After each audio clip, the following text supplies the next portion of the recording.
The Northern Light Webcasting Network along with NLWN2 presents Cowboy Kickoff with a look at today's Eau Claire Cowboy football game. And now, Cowboy Kickoff.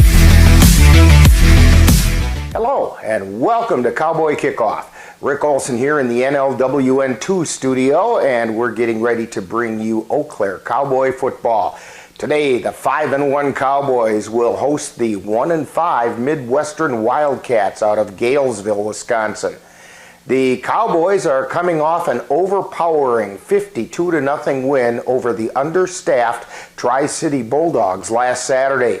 Meanwhile, the Wildcats are trying to bounce back after last weekend's 56-6 loss to the Rock River Rampage. Now, coming up in this edition of Cowboy Kickoff, we'll take a look at today's matchup between the Cowboys and the Wildcats. Then we'll get Coach Pino's perspective on today's game in Coach's Corner. Then we'll send it out to Simpson Field, where our broadcast crew will bring you all the play-by-play action of today's game. All that coming up right after this timeout as you're tuned to Cowboy Kickoff on the Northern Light Webcasting Network and NLWN2.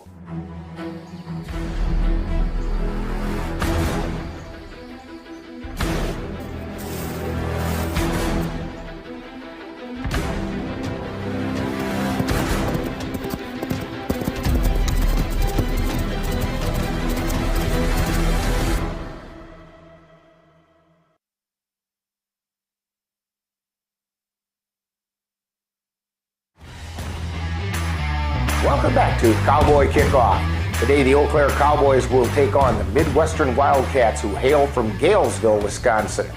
The Cowboys come into today's game with a record of 5 wins and 1 loss following their overwhelming 52-0 victory over the Tri-City Bulldogs last Saturday. Now, in that game, the Bulldogs arrived very undermanned, suiting up only 13 players, and those players were simply worn out. The Cowboys found pay dirt 7 times, 5 times by the offense and twice by the defense.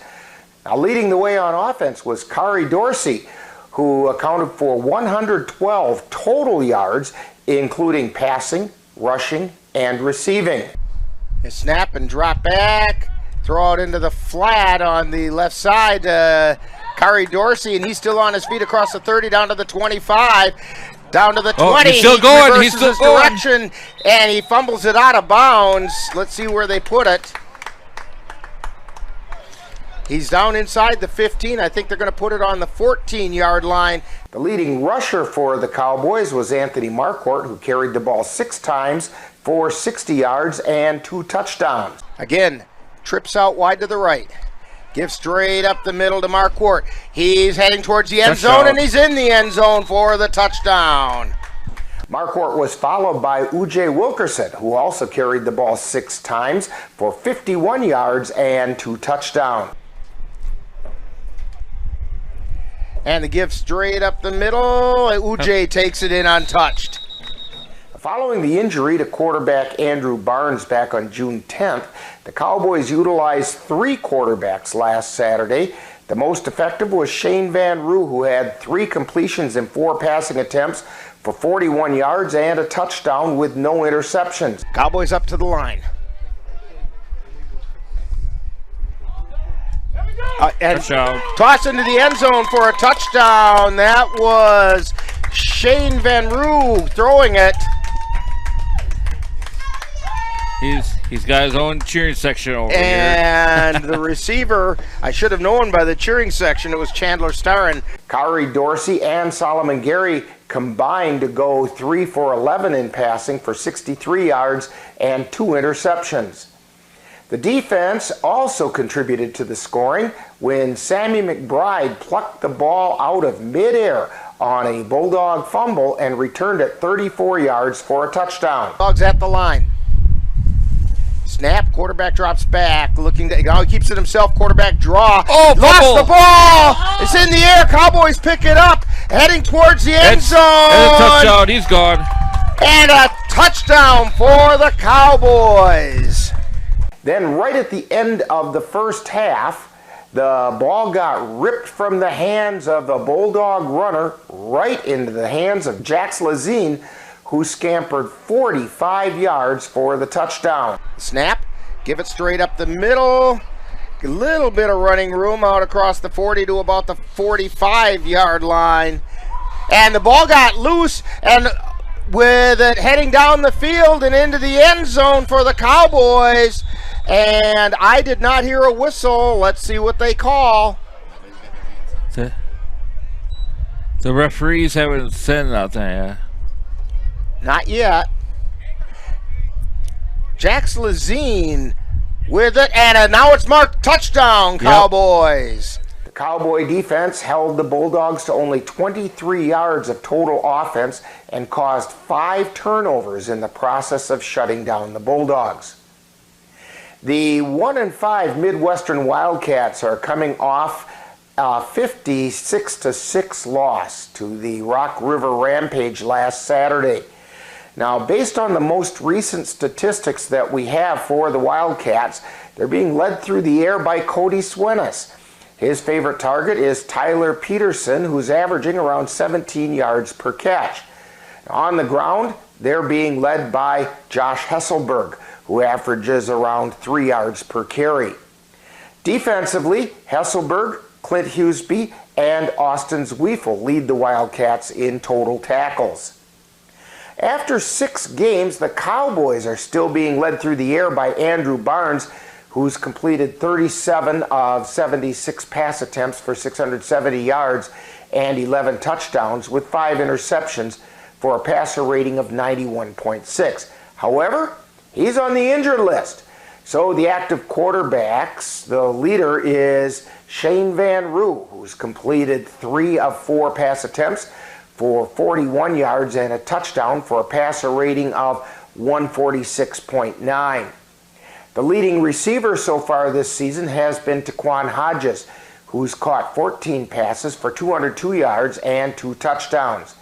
Right behind Hodges is Jordan Fonz, who has 11 catches for 258 yards and 4 touchdowns. On the ground, the Cowboys are being led by U.J. Wilkerson, who's carried the ball 46 times for 241 yards and 6 touchdowns. The Cowboy ground attack so far this season has accounted for 868 yards on 173 carries and 18 touchdowns. The Cowboys and the Wildcats met back on May 13th in Galesville, with the Cowboys coming out on top 68-0. Now, coming up next on Cowboy Kickoff, I caught up with Cowboy interim head coach Brian Pino and had a chance to talk about today's game. That's coming up on Coach's Corner. You're tuned to Cowboy Kickoff on the Northern Light Webcasting Network and NLWN2. If your estate isn't looking quite estate-like, let Midwest Environmental Consultants landscape your estate right up to snuff with installation of retaining walls, brick patios, foundation planting beds, and so much more. Then they'll keep it that way with their expert lawn care service. Call Midwest Environmental Consultants at 608-468-2067. Let Midwest Environmental Consultants help make your estate the showplace of the neighborhood. Time now for Coach's Corner, with a look at today's game from the coach's point of view. And now, Coach's Corner. Again, we're talking with Cowboys interim head coach Brian Pino. And coach, today the Cowboys are going to take on the Midwestern Wildcats out of Galesville. But before we get to that, last Saturday the Cowboys got back to dominating football as they pretty much had their way with the Tri-City Bulldogs 52-0. And part of that was the Bulldogs came very undermanned, only suited up 13 players. Your comments about the performance of the Cowboys? All around a good performance. The defense was stellar. Again, there were a few missed plays, blown coverages, that sort of thing, which can be corrected relatively easily.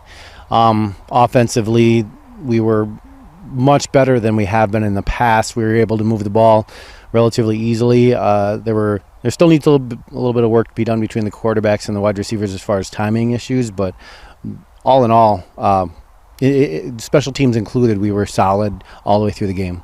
You hinted at the defense. They held Tri-City to 23 total yards, forced 5 turnovers, including 2 that went for touchdowns. It seemed like the players were playing loose and free on defense. Your thoughts about that? I think that's right. They were able to the defensive side of the ball was able to just not have so much worry necessarily about being beat deep. The team didn't. The Wildcats didn't have a deep threat per se, and they had very little as far as a running attack. So we were able to, focus on one side of the one aspect of the offense to shut down, and then make them do what we wanted to do, which is, any defense would like that to happen, and we were able to do that. Now, even though starting quarterback Andrew Barnes is out with an injury, the offense was able to, it seemed like score at will. Your running backs averaged just about 10 yards per carry. The receivers, although you didn't throw it a lot, they averaged 20 yards per catch. Your comments about the performance of the offense? The offense is starting to understand the mentality that Bob Brown, the offensive coordinator, has in mind when he puts the plays together. And with that, the offense becomes more and more explosive. We get more and more opportunities to stretch the field, and then because you stretch the field, it opens up for the running backs to run underneath, because if the linebackers are peeling off all the time to cover passes, they're not able to cover necessarily the running plays. So they're getting better. Now, last week, you ran 3 quarterbacks because of Barnes' injury. You had Kari Dorsey, Solomon Gary, and Shane Van Roo. Your evaluation of each of those performances? Well, each of them has their own versatility they bring to the position. Kari is a phenomenal athlete. I think I mentioned last week he's kind of like our Lamar Jackson. Like he is a game breaker, honestly. Anytime he has the ball in his hands, the defense has to be wary. Solomon is a little bit smoother of a player. He's able to read the defenses a little more. He doesn't necessarily have the strongest arm, but he's really intelligent with the ball. He's also a great athlete who can play many positions. We may not necessarily continue to have him at quarterback, but he's been with Bob in the past, and because of that, he has a bit more of a grasp on the offense. Shane, I believe, has the strongest arm out of all 3 of them, and with that opens up the availability for longer passes to open up the offense even more. So I think each of them brought their varied talents to the game and showed why we put them at that position. Now, with Shane, if he were to play quarterback, and when he did last week, the problem you run into is you have to put somebody else at center. Where are you looking that way?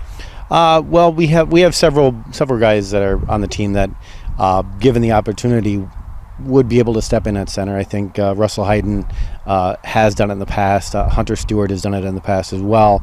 Both could step in. Also, Moose Butler. Typically, I think he plays guard, but he in a pinch he can move in where we need to. And with the game of semi-pro football, you play varied positions based on need, not necessarily talent.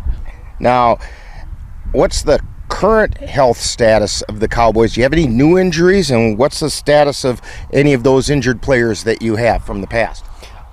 We don't have anything new per se. We've got again, with semi-pro football, we've got some players that are going to be missing this week. They missed various games simply due to conflicts of scheduling, work issues, family vacations that they've had plans. The issues we've had, I think Vic Brady has a bit of an ankle issue coming off of the Warriors game, and Terante Wilson has been dealing with an ankle injury for the majority of the year. Tyler Adamczak is probably done for the year. I believe he has a torn pectoral. Andrew Barnes, as we stated before, has a torn muscle in his throwing shoulder and concussion issues. Aside from them, I don't believe we have much more for injuries, and with a week off coming up, a lot of those injuries are going to heal themselves, and the players will be back to virtually full strength. Now, today the Cowboys take on the Midwestern Wildcats. Now, that's a team that you defeated earlier this season, 68-0. What can you tell us about the Wildcats, and how should this game be different? fingers crossed it won't be that much different aside from how we score the points. I believe that our defense will continue to hold their own. It'll be a little more difficult without Tarante there because Tarante is such a big force in the line. However, we will have Tristan Payton back, who was he had a scheduling conflict and was unable to make the last game. So with him in the middle, and as well as Vic Brady, hopefully our defensive interior line will be a force to be reckoned with. Secondarily wise, our linebackers in our secondary are solid again. The offensive side of the ball, because they're coming along so well, I think we're looking at hopefully a score that's somewhat similar, maybe not quite as lopsided. Yeah. But at the same time, if the offense can control the ball and move it down the field, it does benefits for the defense by keeping them off the field. Absolutely. We as thus far this year, we've only had to deal with trying to keep the other team's offense off the field perhaps 2 games, and otherwise the majority of the time our offense has the opportunity to just play crazy and do what they want to do, knowing that that defense will back them up fully and not allow the other team to score. Well, thank you, Coach Pino, for joining us today on Coach's Corner, and may the Cowboys stay right in the thick of that divisional race. Thank you very much. Fingers crossed that's true. And coming up next, more Cowboy Kickoff. You've been tuned to Coach's Corner, with a look at today's Cowboy game from the coach's point of view. Stay tuned. Coming up is more Cowboy Kickoff.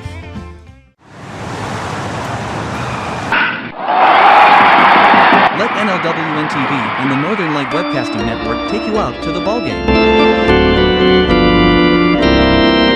Our next broadcast will be on Sunday, June 25th, when we will bring you the Cavaliers taking on the Augusta Athletics from Carson Park. Live coverage on the Northern Light Webcasting Network audio service and on NLWN TV begins with the In the Dugout show at 5:30 p.m. That's live Eau Claire Cavalier baseball on Sunday, June 25th on the Northern Light Webcasting Network and NLWN TV. Welcome back to Cowboy Kickoff, as we're getting ready to bring you all the action of today's game between the Eau Claire Cowboys and the Midwestern Wildcats. Now, last week in the NLFL, the Cowboys overwhelmed an undermanned Tri-City Bulldogs 52-0.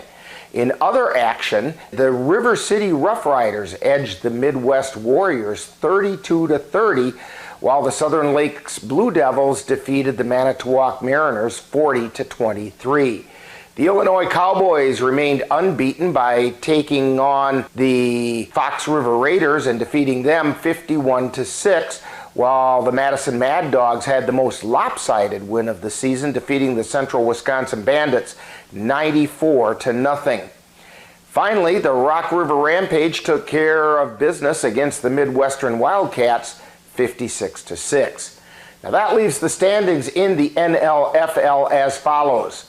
In the Northeast Division, we see the Wisconsin Ravens and the Brown County Blackjacks tied for the division lead at 4-2. The 3-3 Manitowoc Mariners are in third place, just 1 game back, while the Fox River Raiders are sitting 2 games behind at 2-4. In the Southeast Division, the Illinois Cowboys remain in first place at 6-0, while the Southern Lakes Blue Devils are 4-2, 2 games behind. In the Southwest Division, the Midwest Warriors and the Madison Mad Dogs are tied for the top spot with 4-2 records. They're being followed by the Rock River Rampage at 2-4, just 2 games back, and the Tri-City Bulldogs are sitting at 0-6, 4 games off the pace. In the Northwest Division, the River City Rough Riders are unbeaten at 6-0.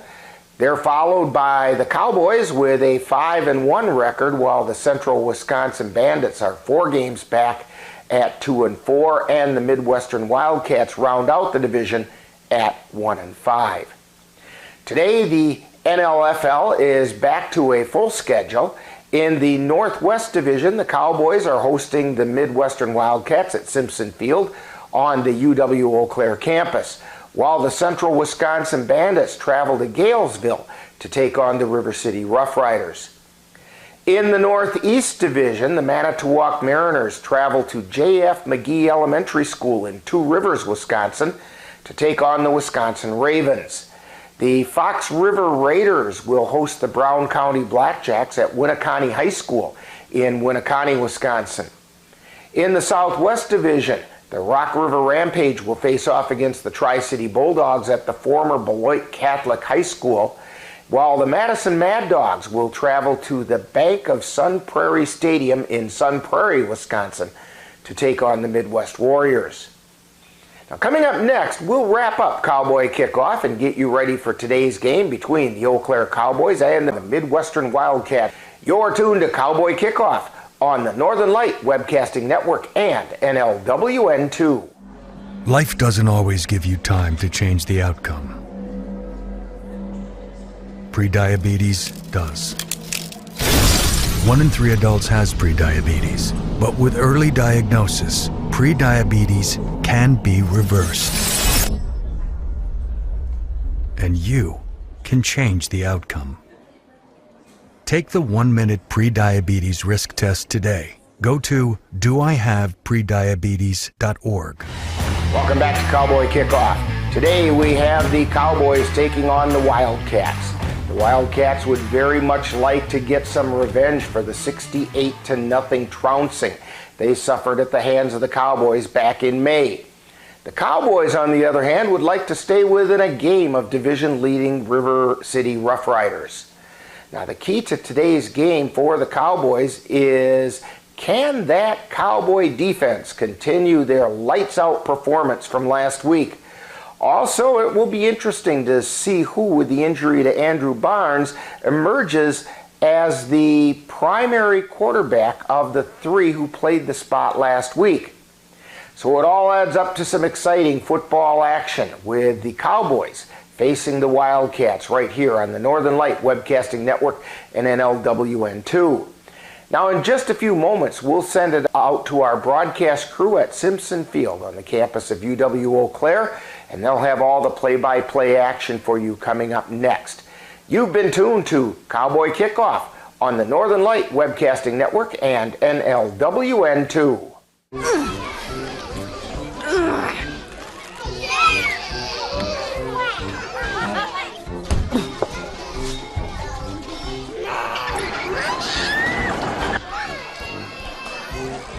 If you love them enough to crawl into a play place to get them to come down,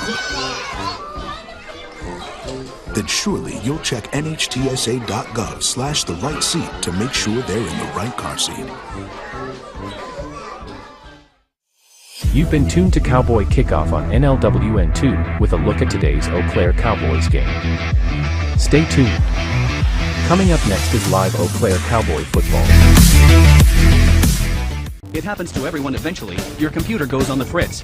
Fear not, Sladen's Technology Services can help. When your computer decides to not cooperate, it can be very frustrating. Let Sladen's Technology Services keep you from wanting to drive your computer right off a cliff. Sladen's Technology Services supports business of all sizes. They offer assistance with managed anti-malware, encrypted email, fast tech support, data backup, and recovery, and more. Call Sladen's Technology Services at 715-864-2833 and get the IT help you desire. Sladen's Technology Services is the official IT service for the Northern Light Webcasting Network.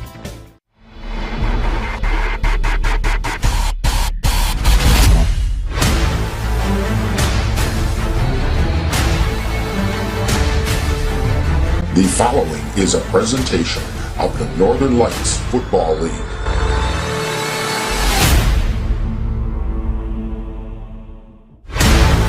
The Northern Light Webcasting Network, along with NLWN2, present Eau Claire Cowboys football.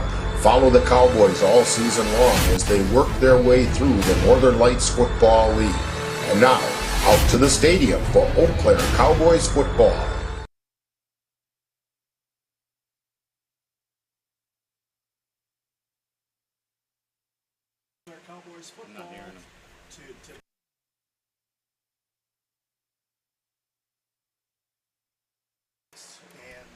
These two teams faced each other back in May, and the Cowboys came out on top 58-0. both teams a little bit light for personnel today, so it's going to be real interesting to see what happens here as the afternoon goes on. Pete King is with us today, and Pete, the Cowboys come rolling in after a good performance last week, trying 3 different quarterbacks.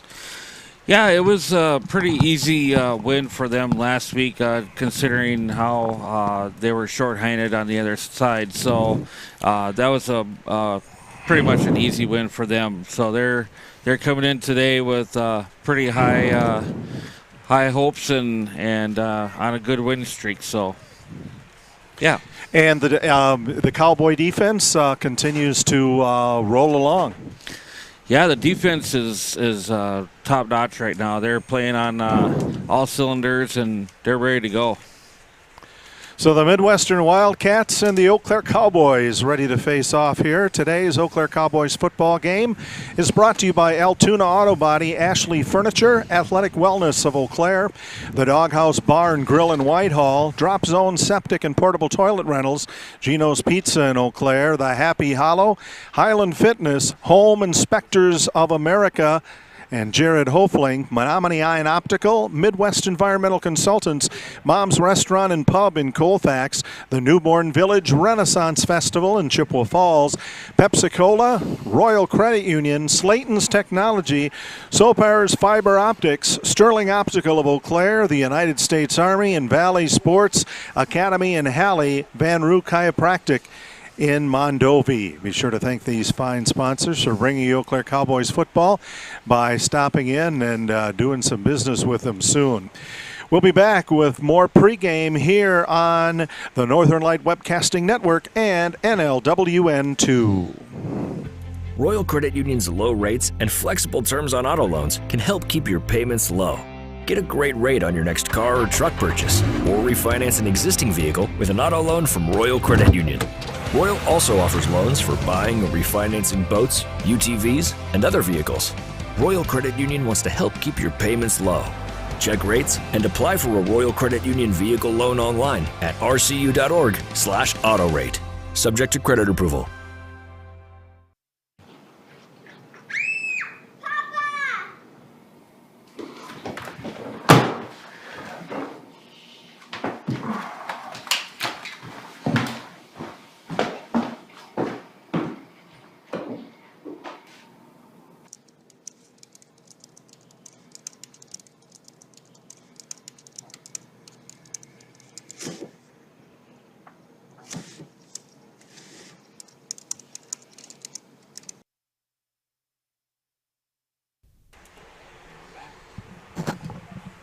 Welcome back to Simpson Field and Eau Claire Cowboys football here on the Northern Light Webcasting Network and NLWN2.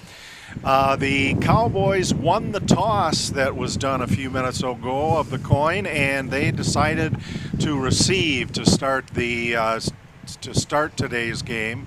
The Midwestern Wildcats are coming in after being defeated by the Cowboys earlier in the season, 58-0. They are dressed in white jerseys, trimmed in green with green pants, and the Cowboys in the traditional black with purple numbers trimmed in orange. So we'll have both teams out on the field and ready to get into action here. We'll also ask you to join us tomorrow on the Northern Light Webcasting Network audio service and NLWN TV as we bring you Eau Claire Cavalier baseball. The Cavaliers will take on the Augusta Athletics from Carson Park. Coverage begins at 5:30 p.m. with the dugout show, followed by live play-by-play action.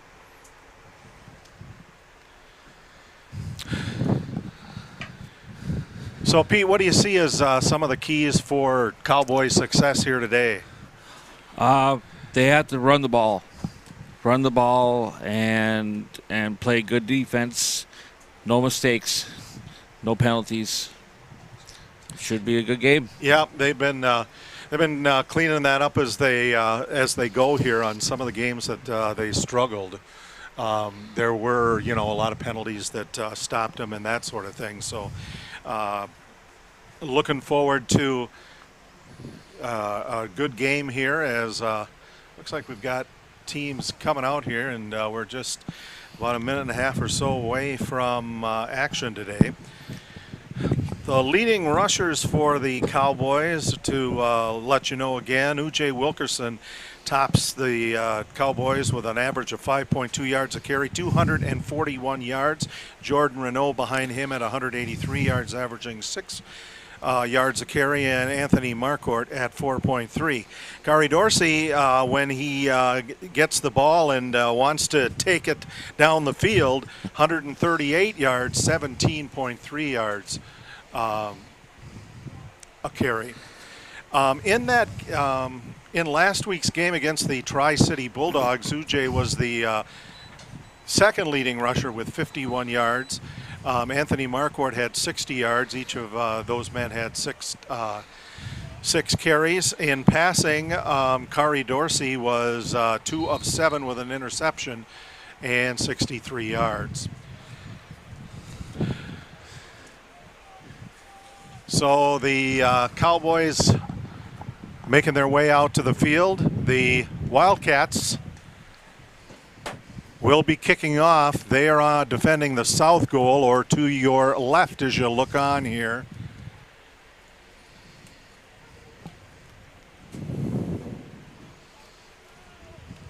Deep to receive for the Cowboys are Sage Weiss and Ray Liggins. And teeing it up for the Wildcats is their number 56, Peyton Knudsen, who is also an offensive lineman.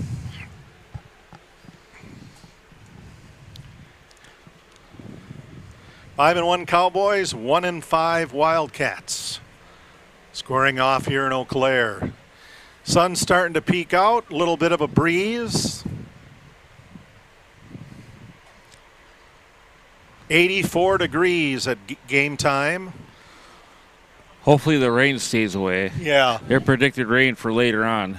We'll see how that goes. Right now looking good. A low kick is going to be picked up by the Cowboys at about the 35-yard line. And a nice return on that play by Jax Lazine. Yeah, they're Wildcat territory already. Good return. Always a good place to start. 1st and 10 for the Cowboys. Ball is going to be spotted on the Wildcat 48-yard line. Like I mentioned before, they need to rush the ball on a consistent basis. Last week they had a combined 100-plus yards, so if they do that, then they shouldn't have any problem with it today. So set to start at quarterback for the Cowboys is Shane Van Roo. As he brings the Cowboys up to the line. And now it's Kari Dorsey. Kari Dorsey in there. Backs at each side.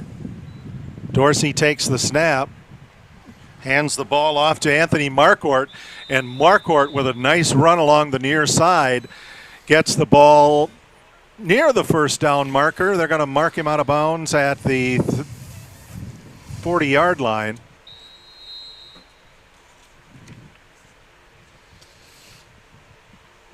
So he picks up about 8 on the carry.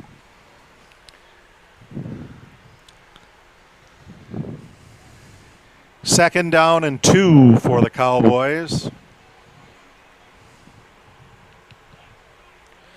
Dorsey still in, takes the snap, will give it to the other back this time. That's UJ Wilkerson, and he'll go right up the middle. And he'll cross the 30, gets it down to the 28-yard line. That is a big first down for the Cowboys. He dragged like 3 guys on his back while he was rushing for 5 yards there.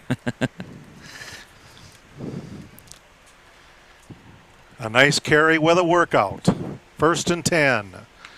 Ball down on the 29-yard line. 13:52 remains here in the first quarter. Kari Dorsey starting at quarterback. Backs on each side. Double wide on the near side. This one goes to Marquardt. Marquardt, a he's big got an hole on the opening. near side. 20, 10. Marquardt down to the 5. Is he He's going in. to get in? He's Just shy. inside the 1. Or at the 1. Got as close as he could get.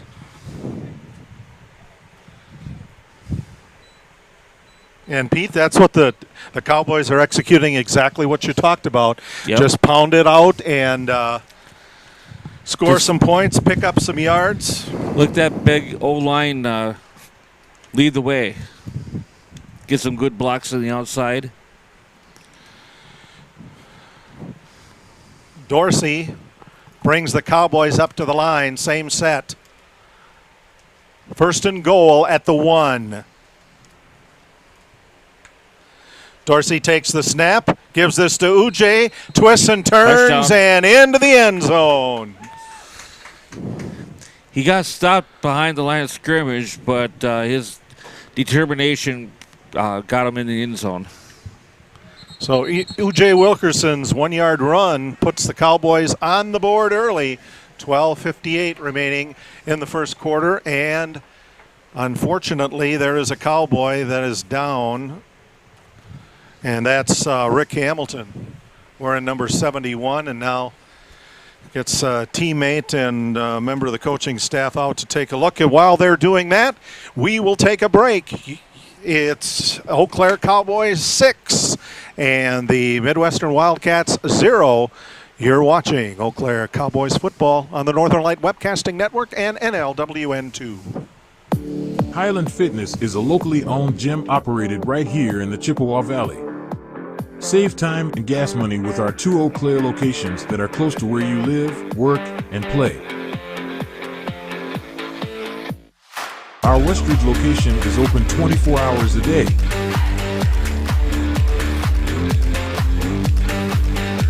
Convenient, friendly, and comfortable. Say hi to a better you at Highland Fitness. Let Menominee Eye and Optical help you see the world for the beautiful place it is. Doctors Nicholas and Marianne Comroe provide both comprehensive and emergency eye care for all, including pediatric and special needs patients. Whether it's examination for glasses to cataract and LASIK care, or diagnosis and management of macular degeneration, diabetic retinopathy, glaucoma, and so much more. In addition, Menominee Eye and Optical's experienced opticians will help guide you to the highest quality eye care for the best value. That's Menominee Eye and Optical, located at 520 Wilson Avenue in Menominee, where they specialize in quality, personalized care for you and your family. Good. Corey Dorsey and the Cowboys set for the 2-point conversion. Dorsey takes the snap, fires for the end zone, and it was just a little bit low, so that 2-point conversion doesn't go. But at 12:58 to go in the first quarter, the Eau Claire Cowboys lead the Midwestern Wildcats 6-0. You're watching Eau Claire Cowboy football on the Northern Light Webcasting Network and NLWN 2. Valley Sports Academy, the Chippewa Valley's only full-service, indoor, sports training facility. Whatever your sport, Valley Sports Academy has a program for you. Valley Sports Academy has an emphasis on state-of-the-art performance training in hockey, soccer, lacrosse, baseball, and softball. VSA's facility allows for customized coaching, training, and experiences to help elevate athletes of all ages to reach new levels. Check out Valley Sports Academy at 1855 125th Street in Lake Hallie, or call them at 715-839-2700. What are you doing in there? What's that? I wouldn't do that. What are you doing? What are you looking for?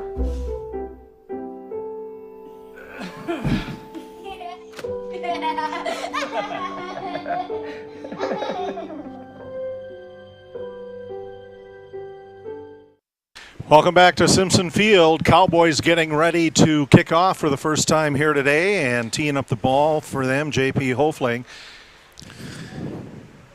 Yeah, the injured player was Rick Hamilton, and he got helped off the field after that touchdown, so hopefully it's not too serious. Scott Adams and Joe Sluga deep, and it goes to Adams, and he will take that, or check that. That's Cody Swenis. And Swenis is brought down by the Cowboys at the 35-yard line. So that's where the Wildcats will begin their offensive drive of the game. First one, 1st and 10, 12:47 remaining in the first quarter. Join us on Saturday, July 8th on the Northern Light Webcasting audio service and NLWN2 as we bring you the Cowboys as they travel to Merrill, Wisconsin to take on the Central Wisconsin Bandits from Jay Stadium. Coverage begins at 1:45 with Cowboy Kickoff, followed by live play-by-play action here on the Northern Light Webcasting Network and NLWN2. So the Wildcats break their huddle.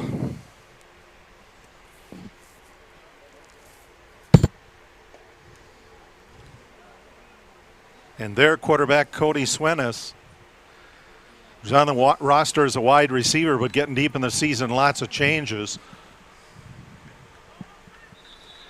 Handoff goes to his left back, and that's number 22. That's Carson Zager. And Zager gets about 1, so it'll be 2nd and 9. Ball is resting at the 36-yard line of the Wildcats. Yeah, Carson's listed as a tight end, and he looks like a tight end in that running back formation, so he's a pretty big guy.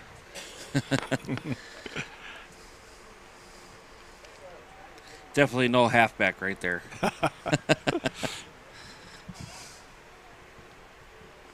Swenis at quarterback, one back deep, other back off to the left. Going to fake a handoff to him, and Swenis is going to try to move it somewhere, and the Cowboys move him out of bounds on the far side, so that'll be a loss for the Wildcats. Yeah, it looked like an option play, and I don't think he knew what option it was. Right. He quickly ran out of options. Yes, he definitely did, because the Cowboys were in the backfield real quick, and they blew up that play a little bit, and yeah. So ball is on the 30-yard line. It's 3rd down and 15 for the Wildcats. The Wildcats based out of Galesville.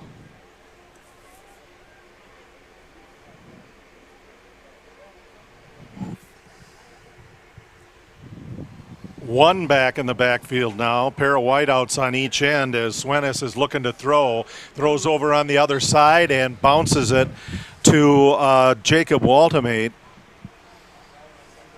And that's incomplete. So it's now 4th and 15.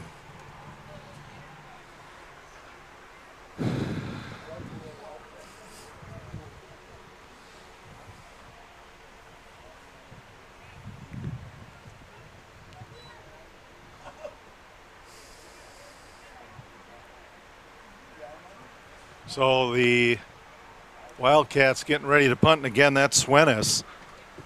Quarterback, punter. Busy guy. Yes. And we had motion. I think we jumped in the neutral zone there, it Yeah. looked like. Oh, no, false start. Oh, it's all right.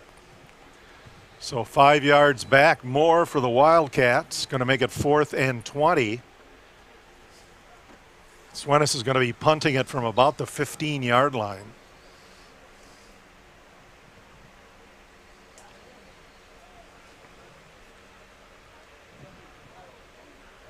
Gets the snap. Fair rush. Gets off a pretty decent punt. Yeah, it's going to be taken back. Yep, at the 25-yard line. That's picked up by the Cowboys' Jamar Davis. And Davis still on his feet. He's at midfield and past. And he gets dragged out of bounds at the 38-yard line. But that's probably going to be bad news for the Cowboys. Yeah, there's a Wildcat on the ground right now. He's not getting up. And a yellow flag. That can't be good. Peyton Knutson is the injured Wildcat, and we'll take a break while they tend to him. 10 minutes, 46 seconds remaining. First quarter, it's the Eau Claire Cowboys 6, the Midwestern Wildcats 0. You're watching Eau Claire Cowboy football on the Northern Light Webcasting Network and NLWN2.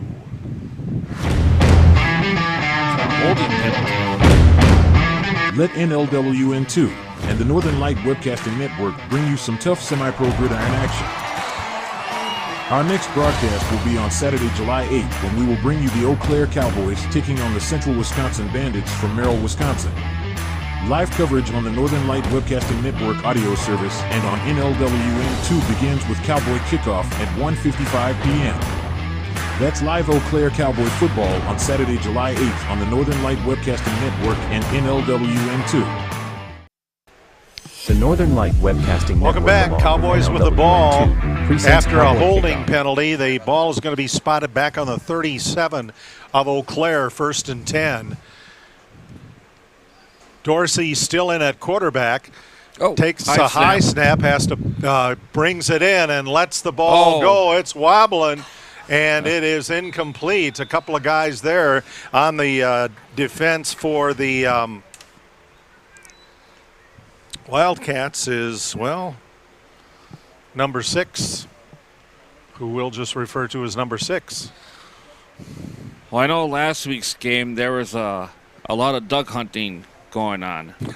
And there's a lot of ducks going up there in the air, and I think we're still going duck hunting today. The season has extended. Yep. Kari Dorsey on 2nd and 10. Gets a good snap this time, and he's going to throw it again, this time on the near side. And that one was intended for Chandler Starren, and not in bounds. 3rd and 10. That was a better throw. Yeah. Yep. Started off with a better snap. He was able to get it positioned and get it off of there a little bit faster. Join us tomorrow on the Northern Light Webcasting Network audio service and NLWN TV as we bring you Eau Claire Cavalier baseball. The Cavaliers will take on the Augusta Athletics from Carson Park. Coverage begins at 5:30 p.m. with the Dugout Show, followed by live play-by-play action. 3rd down and 10. Cowboys with the ball on their own 37-yard line.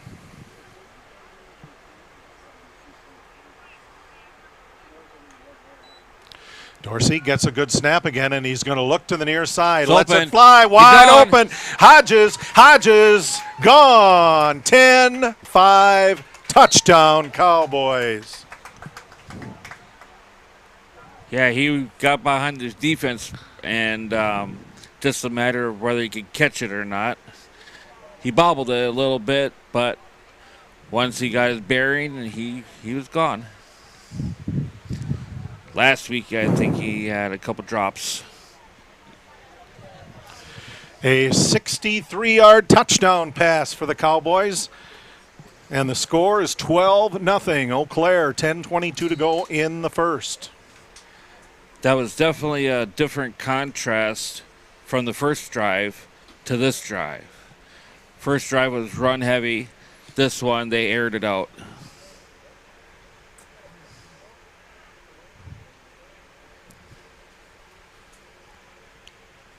So the Cowboys up to the line for the 2-point conversion attempt. Kari Dorsey still in at quarterback.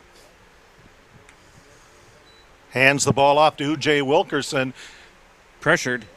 And he's trying to get rid of it. Ball gets loose and it's fumbled. And Wilkerson manages to pick it up again. No. Oh. What are they doing? And let's see. They handed the ball off to Takan Hodges. I tell you what. And that was about a 50-yard 2-point conversion run. You know what?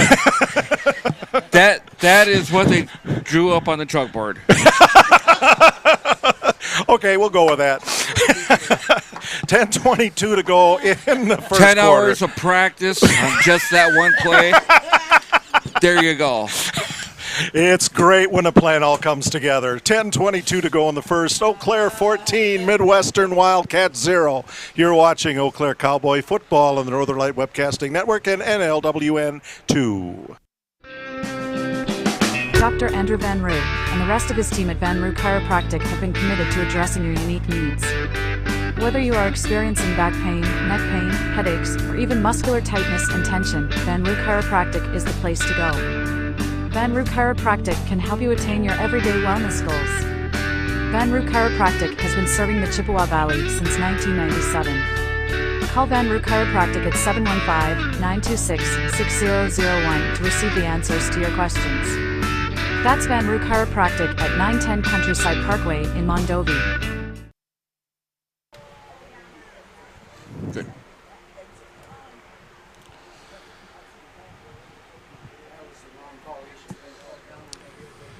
So the Cowboys kicking off for the second time here in the first quarter. They lead 14-0 over the Midwestern Wildcats. JP Hofling to kick. Gets a decent end-over-end kick, and it'll drop at the 20 and be picked up by the Wildcats. That's Cody Swenis.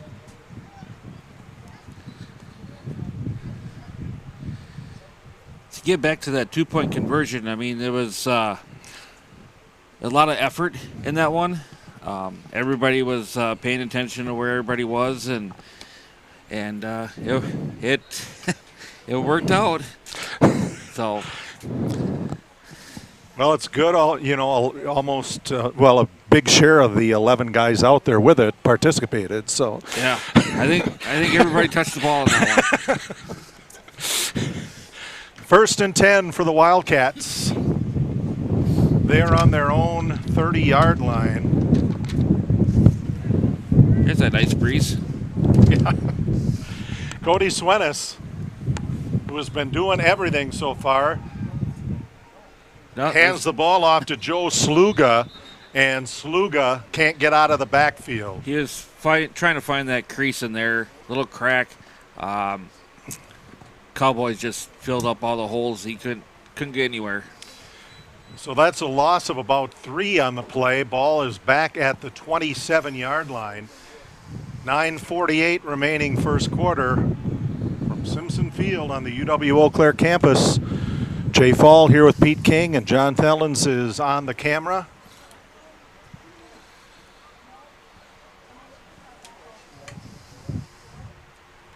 Second down.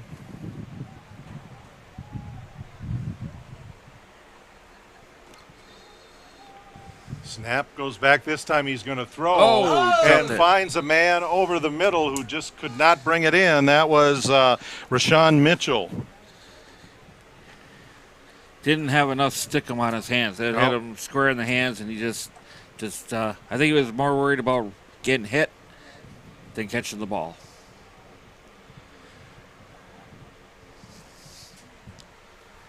So it's 3rd and 13.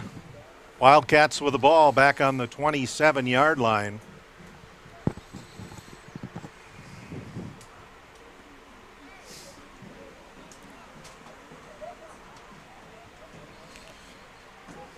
This time the Cats come out. Trips right. One wide out on the left, one back. Cody Swenis calling the signals for Midwest Wildcats. Takes the snap, big rush, fires it over the middle, manages to find Sluga, and Sluga doubled up on. He is brought down at the 35-yard line. So that's an 8-yard gain, but it's still 4th and long for the Midwestern Wildcats. Inside of 9 minutes left in the first quarter.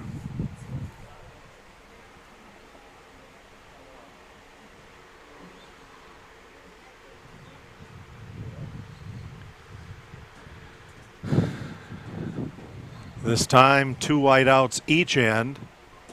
One back, Cody Swenis. With instructions back there to Sluga. Cody is going to come out of there with it.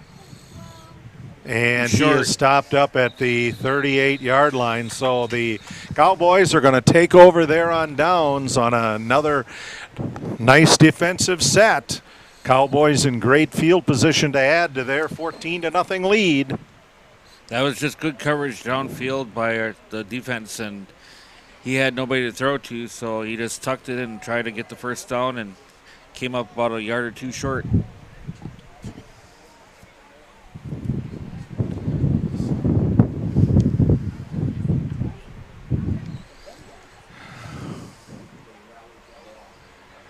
So we got a new football out there. And the Cowboys break the huddle and are ready to go. Kari Dorsey still leading the Cowboys squad. Wilkerson to his right. And Dorsey looking to throw, fires another one on the near side, and it is caught. Nice catch.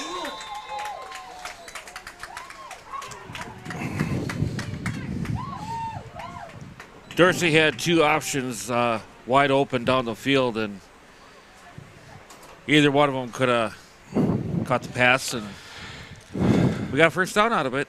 Chandler Starren, yep, 54. I'm not used to seeing somebody catching the ball with a 50. Okay. Okay. Chandler's fan club is right down below us here. Yeah, they were pretty loud last week. Dorsey takes the snap again. Oh, that was a shot that went to Sage Weiss.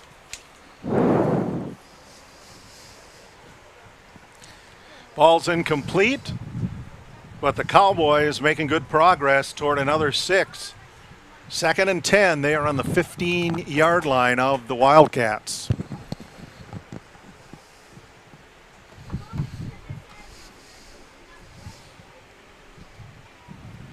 Pair of wideouts near side and 2 on the far side. Dorsey with Wilkerson. Dorsey taking time to throw, firing across his body, and incomplete. Incomplete. There was good coverage on the play. Yeah, it's like 3 white jerseys around one Cowboy. Yep. So that was Clint Hoosby, the Menominee native for the Wildcats. And I know that because I'm a high school classmate of Clint's dad. So Clint and Connor, yes. So it's who you know. Yeah. Dorsey on 3rd down and 10. 2 backs behind him, and ball fumble, gets loose. Fumble.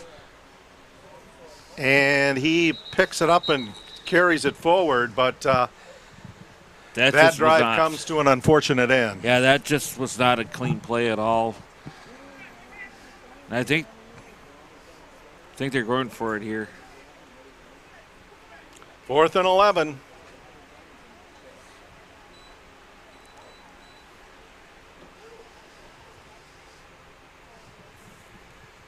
Dorsey in from the sidelines with the play.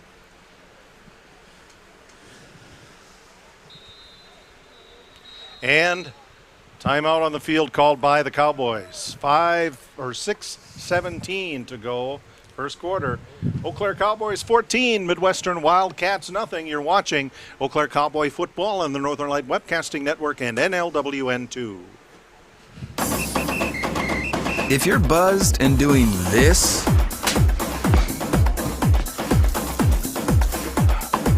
to make yourself feel okay to drive,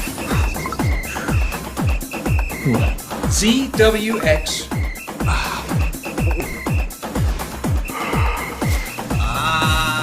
You're not okay to drive. YGKLVW. Regular you. Cowboys going for it, 4th down and 11. They are on the 16-yard line. There was definitely some confusion on the play because they had to call timeout on that, and they don't want to make a mistake here. Not on 4th down.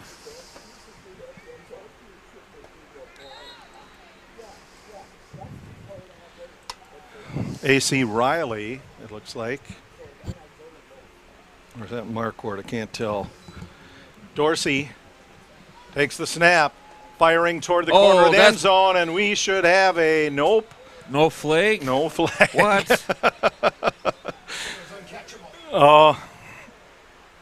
So that was intended for Sage Weiss just inside the end zone.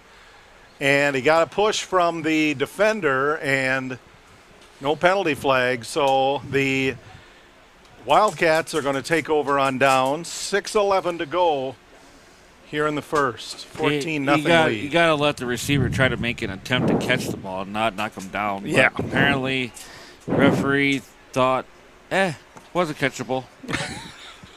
I'm not going to throw a flag. Not this time, anyways. So the 15-yard line is where the ball sits now. 1st and 10 for the Midwestern Wildcats. Cody Swenis doing everything for them is back at quarterback. Takes the snap and flags fly all over the place, and that is going to be an illegal false start on the Wildcats. I saw one of the linemen down there hit himself in the head a few different times, so I'm thinking he might have did it. That would be I could tell, maybe. I mean, all signs point to that guy right there. So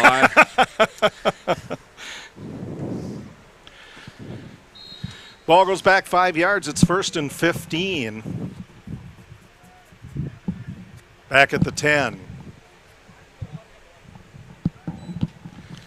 Handoff goes to one of the backs. Yeah.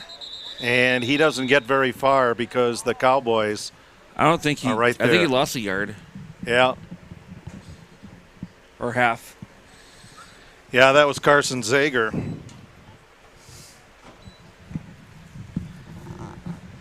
So the Wildcats moving in a good direction for the Cowboys. 2nd and 16.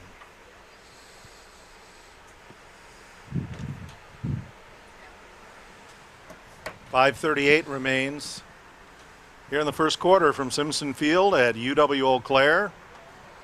Home field for the Eau Claire Cowboys. Backs on each side. Gets a good snap and a huge rush. And he's dropped at about the 1.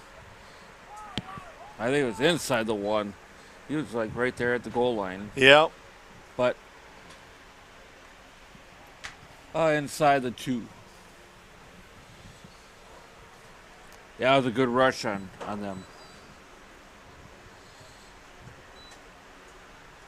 3rd down and Cameron.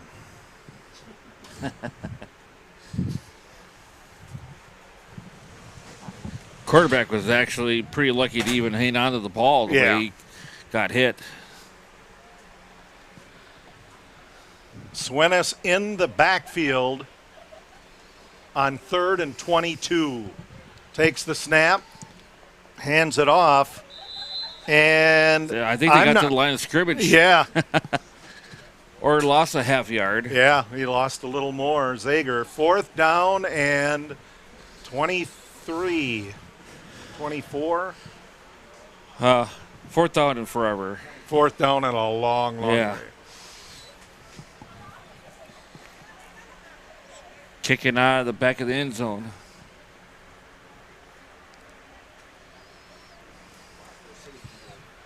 Cowboys are going to have a good field position once again.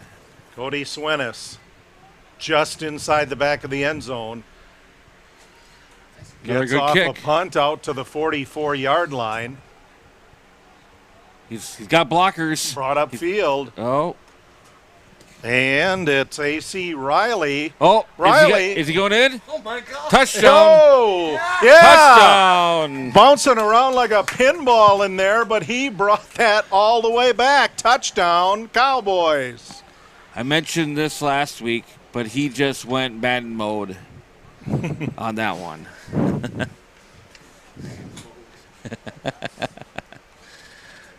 So a 43-yard A.C. Riley punt return at 3:30 to go in the first. Puts the Cowboys up 20-0. Just a lot of good blocking and a lot of missed tackles. pretty much what it came down to. Yeah. Plus the individual effort by him. Gotta give him kudos.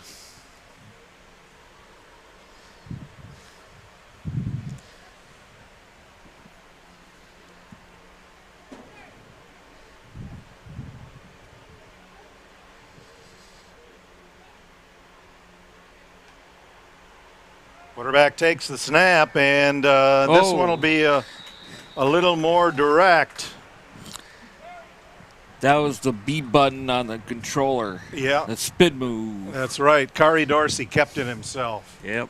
Took it in for the 2-point conversion. 3.5 minutes to go in the first. It's the Eau Claire Cowboys 22, the Midwestern Wildcats nothing. You're watching Eau Claire Cowboy football in the Northern Light Webcasting Network and NLWN 2. Mom's Restaurant and Pub in Colfax has just what you need when you have that craving for a home-cooked meal the way Mom used to make it. Mom's is open from 7 a.m. to 3 p.m. daily and until 9 on Fridays with a complete breakfast menu.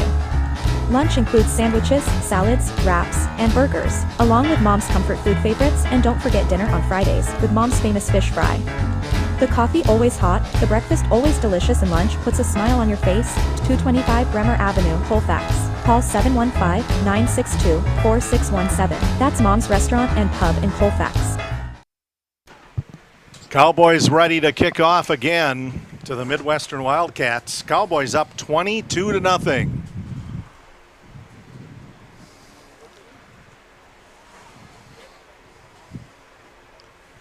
And the clouds have broken away, and we've got some sunshine here.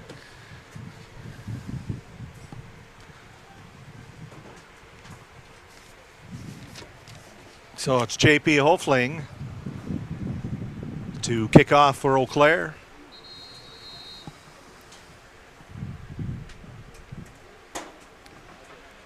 Hofling with a nice kick. It's going to be taken by Swenis at about the 20, and Swenis runs right into a barrage of Cowboys at the 35. Yeah, he got hit at the 35, and that's where he went. There's a nice wall of Cowboys right there. Yep. He wasn't going any further than that.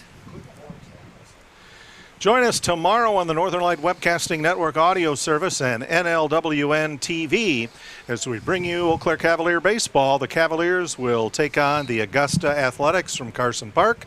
Coverage begins at 5:30 p.m. with the Dugout Show, followed by live play-by-play action. Go Cavs. Cavs doing well this season. 1st and 10 for the Wildcats, starting at the 35. 3:23 left in the first quarter.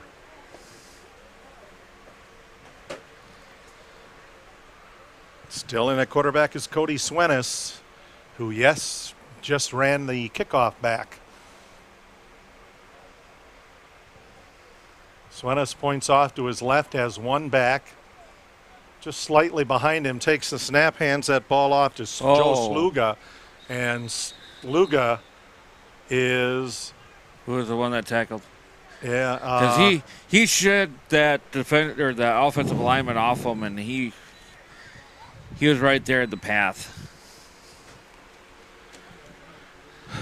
That's going to be about a 3-yard loss for the Wildcats. That kind of reminded me of the old Reggie White days, that old armbar move. Just kind of toss them off to the side, and there you go. Keep on going. Yep. Toss them like a bag of potatoes. 2nd and 13. 2:35 left. First quarter.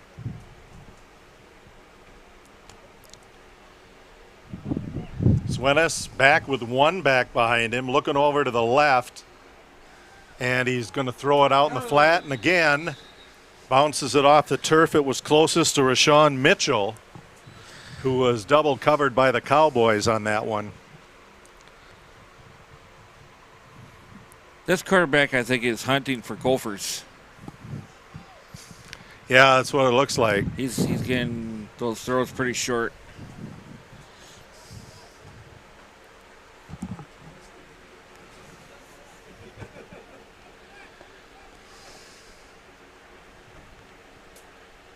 Wildcats taking quite a bit to talk things over here. They come out. Rashawn Mitchell is the wideout out on the far side. On the near side, it's Scotty Alden and a couple others.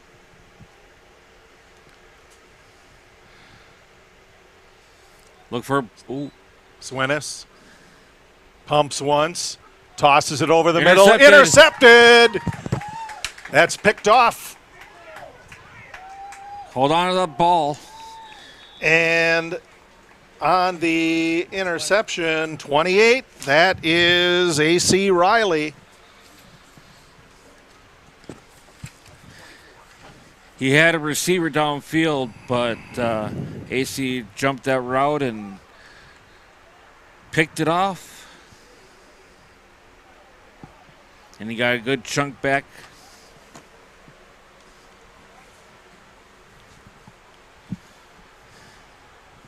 So Riley having quite a game on defense and special teams.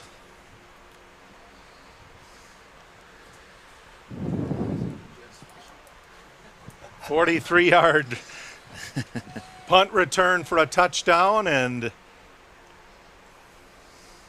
picked that one off.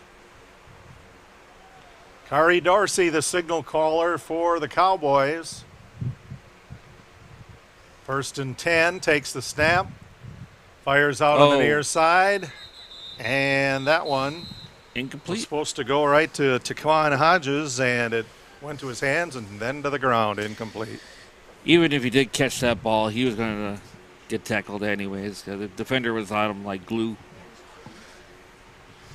2:04 left to go, first quarter. Join us Saturday, July 8th on the Northern Light Webcasting audio service and NLWN2 as we bring you the Cowboys as they travel to Merrill to take on the Central Wisconsin Bandits from Jay Stadium. Coverage begins at 1:45 with Cowboy kickoff, followed by live play-by-play action. 2nd and 10, Cowboys from the 24-yard line. Dorsey hands the ball off to Marquardt. And Marquardt right up the middle down to the 17. Definitely could tell the difference between running styles with Marquardt and Wilkerson. Wilkerson's a bruiser, and Marquardt is shiftiness.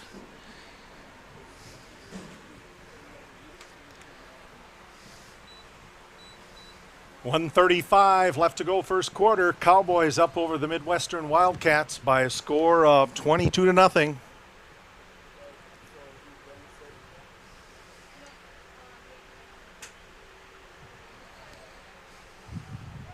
Dorsey with Marquardt at his side to the left. Trips left. He's hold on to it. Hands keeps it. And Dorsey will get down to the... He's short. About the 23. Oh. They're going to give it to him?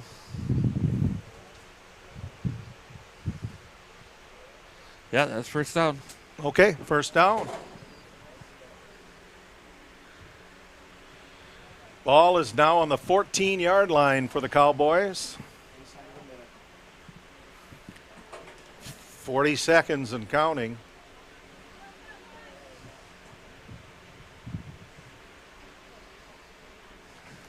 Trips left, single wide out far side.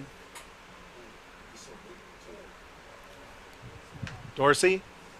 Claps takes the snap, fires over the middle, across the way, and incomplete, knockdown. That was intended for Chandler Starren over on the far side there. The defender got a hand in there just the last second. 21 seconds to go here in the first. 22-0 Cowboys.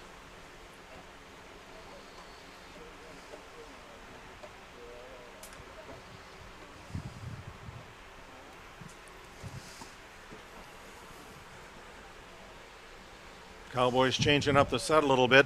2 wideouts each end. Marquardt's in the backfield again. Dorsey. Oh, he bobbles the snap, has to pull it in, loses it again. Now Marquardt picks it up and he's going to go forward with it. Marquardt gets it across the 18-yard, and now Dorsey has it back. Dorsey is twisting and turning, gets down to the 9-yard line. What was definitely a broken play and a loss of yards, and that ended up being a positive play. Yeah, and so surprisingly, time has run out here in the first quarter with that. So with the Eau Claire Cowboys leading 22-0 over the Midwestern Wildcats, you're watching Eau Claire Cowboy football on the Northern Light Webcasting Network and NLWN2. Come on and join our team. That's right, you can be part of the fast-growing fiber optics industry by joining with Sopiar's Fiber Solutions.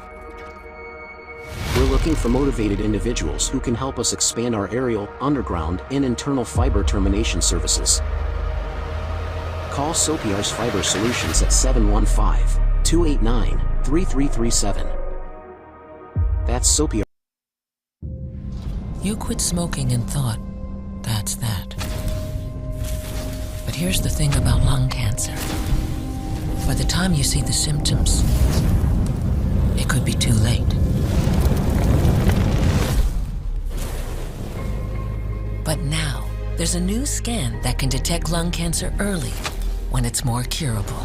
If you smoked, get scanned. Talk to your doctor or learn more at savedbythescan.org.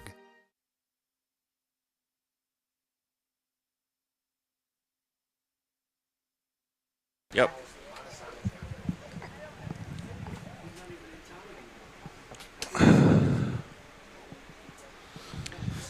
Welcome back. 3rd down and 6. 15 minutes on the clock for quarter number 2.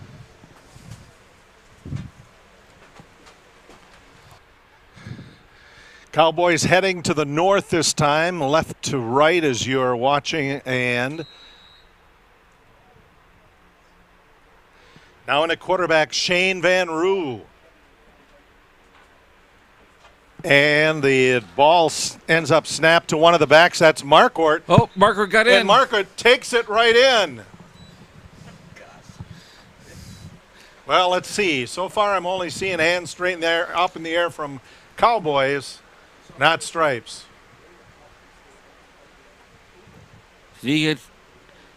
No, they're short. Oh. Okay. Looked like he was in, but from way up here in the nosebleed seats, you can't really tell. He was in. He was in? Oh. Okay, so Marquardt takes it in from 9 yards out. I didn't see a touchdown call from the referee, so. Yeah, I was kind of, they took a long time to do it if they did, and it was very quick. Saw a lot of Cowboys hands up. That's what counts. Yep.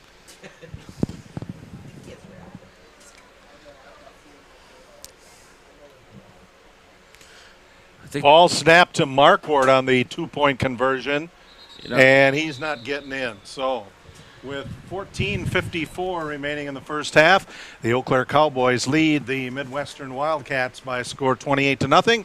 You're watching Eau Claire Cowboy football on the Northern Light Webcasting Network and NLWN2. I love the pizza we get when we go to Gino's Pizza. That's because Gino's has been voted best pizza in the Chippewa Valley 5 years in a row. I think it's because Gino's uses the freshest ingredients, premium quality meats, cheeses, savory spices, and zesty toppings, and all served with attention to detail. Now you're making me hungry. Let's head to Gino's Pizza. Scott and the rest of the folks at Gino's Pizza would like to invite you to come out and try the area's best pizza. Call about Monday through Wednesday dine-in specials at 715-835-2000. That's Gino's Pizza at 5110 Fairview Drive, Eau Claire, right next to Chaos Water Park. Attention all my lords and ladies. It's time to travel back to the time when the nights were gallant and the festivals were grand. Do just that at the Newborn Village Renaissance Festival for 4 thrilling weeks from June 10th through July 2nd. Visit with the merchants who will be vending their wares, or enjoy what the village cooks and bakers have prepared as savory sensations and tantalizing sweet treats to fill your bellies. Plenty of activities for the kids, so this is a great place for the whole family. The Newborn Village Renaissance Festival is located at the Eat the Rich Festival Grounds, 2302 Nelson Road in Chippewa Falls. So journey with us back in time at the Newborn Village Renaissance Festival from June 10th through July 2nd. Welcome back. 14:54 remaining second quarter, 28-0. The Eau Claire Cowboys out in front of the Midwestern Wildcats. As J.P. Hofling getting ready to kick off for the Cowboys. Gets his leg into it. Good end-over-end kick. It'll be taken back at the 10-yard line. Dropped and then picked up by Corey Swenis. Swenis heads out to the 15, and he is brought down there by the Cowboys. So the Wildcats deep in their own territory again to try to start things and get things going here as they trail Eau Claire 28-0. Like I mentioned before during pregame, the Cowboys defense had to step up and do what they needed to do, and that's what they're doing right now. Just after the first quarter. So the Wildcats haven't even made to midfield or cross midfield yet in this game.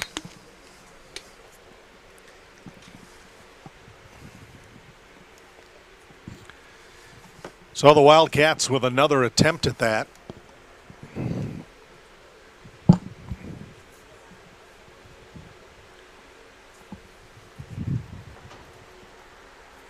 Taking their time to get things in here.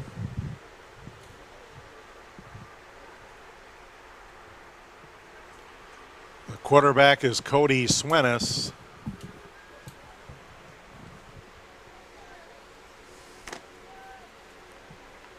One back behind him, one to his left.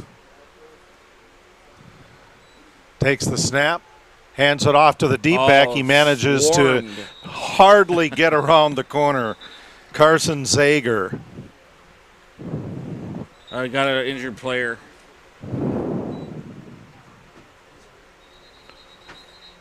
Got a Wildcat in a lot of pain.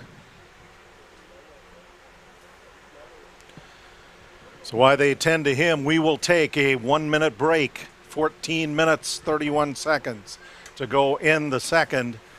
28-0. Eau Claire Cowboys leading the Midwestern Wildcats. You're watching Eau Claire Cowboy football on the Northern Light Webcasting Network and NLWN 2. If I could be you, and you could be me for just 1 hour.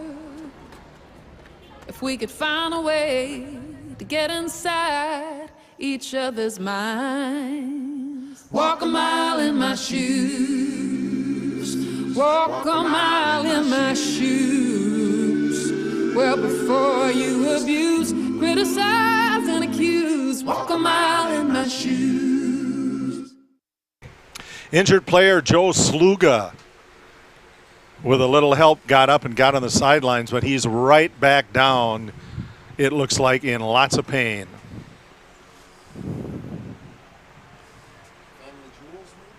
Cody Swenis. No, he got the wind knocked out of him. Same thing. Takes the snap. Swenis fires over the middle. Intercepted. Pick six. And thank you. Yep. Touchdown Cowboys. That was J.P. Hofling. Wrap that up and tie it with a bow. That was about as easy as you can get. Christmas came early. Yes. Went in there untouched. About a minute after the Cowboys' previous touchdown here in the second quarter. Cowboys are up 34-0. And by the way, we're on a running clock. Are we on a running clock? No. Oh, I guess thought we were. They may look at that right now. Not do my job. This guy is 94. He goes by the nickname Flossie. 94 Flossie. I know last week's game, about midway through the second quarter, they had the running clock, and I kind of see that happening today. Maybe. Cowboys dominating. Dorsey Back deep, takes the snap. Dorsey looking over the middle. Shoots it off to the side. He was wide open. And that is caught by Shane Van Roo. So 2 points more for the Cowboys. 13:50 to go. Second quarter, 36-0. Cowboys out in front. You're watching Eau Claire Cowboy football on the Northern Light Webcasting Network and NLWN 2.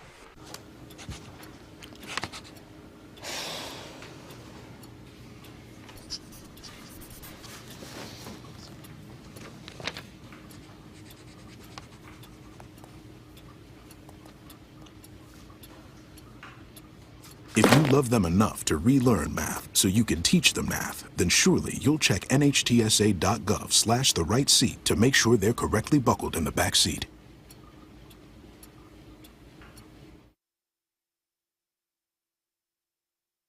Welcome back to Simpson Field on the UW-Eau Claire campus, the home field for the Eau Claire Cowboys, who are right now shutting out the Midwestern Wildcats of the Galesville area 36-0. And J.P. Hofling, who actually picked off that pass and took it into the end zone, is going to kick the ball again.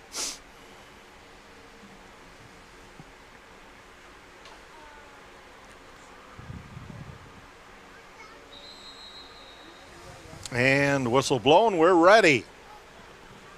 Hofling gets his leg nice into kick. Yep, another good kick. Oh, he touched it too. And that goes into the end zone for the touchback, so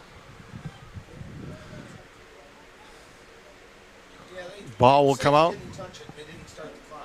Oh, okay.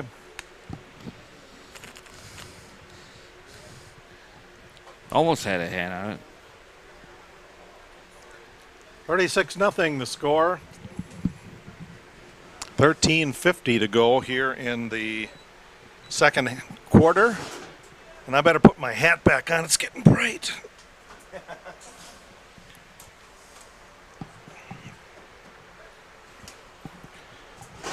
There we go. Midwestern Wildcats of Galesville. So far to get on the board, they've, and as Pete just mentioned, they haven't got past midfield. Yeah, the defense is just playing really top-notch defense right now. Yep. Nothing's getting through or by. Seems like whenever Wildcats are trying to get a little momentum, the defense just shuts them down. So the quarterback is Cody Swenis. One back deep behind him, one to his right side. He gives it to the deep back, and the deep back doesn't get very deep. That is 22, Carson Zager. He body slammed him. Yep, and he was stopped by Russ Hayden.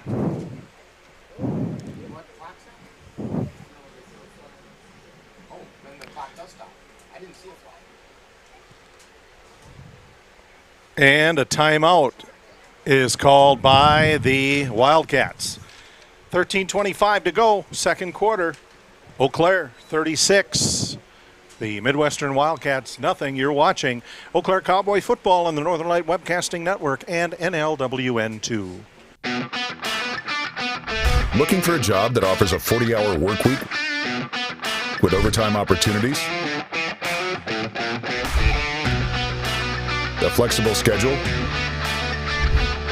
Great benefits plus incentive pay opportunities? Ashley Furniture can offer it all. Apply in person or online.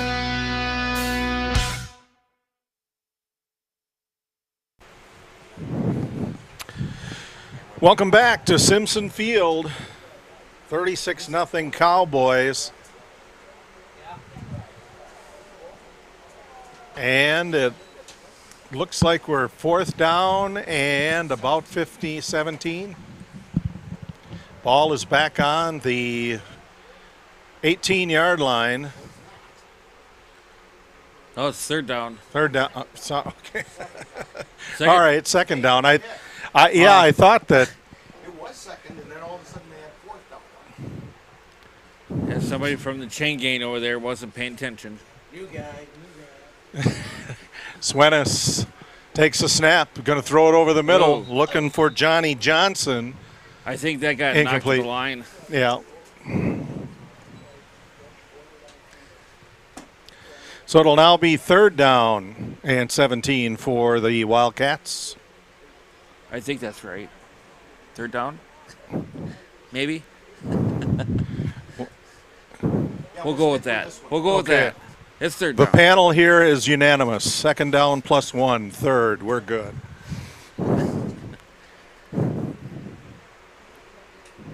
Usually I don't get much of a vote, but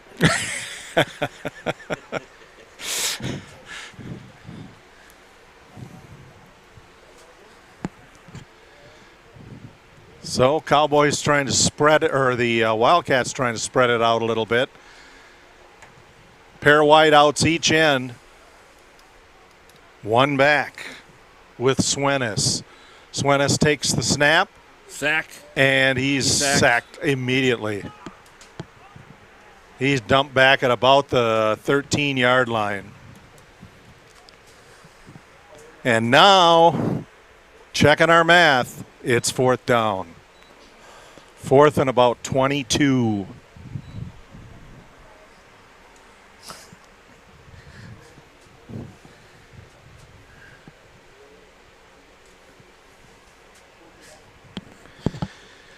Swenis standing back at about the 2-yard line.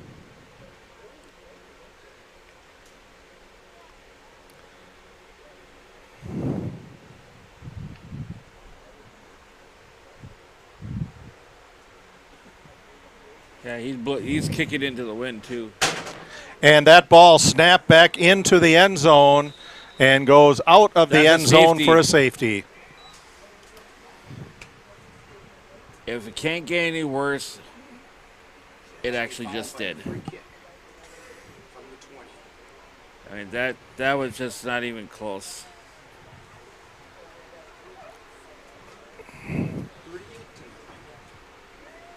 So now Wildcats 38-0 Cowboys. The Wildcats now have to free kick it, and the Cowboys will get the ball.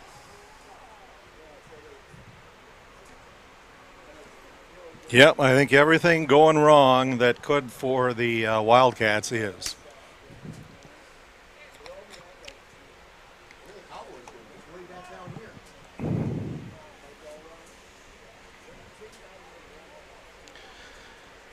So the ball's going to be set up on the 20. Free kick from the 20. Cody Swenis is going to do that.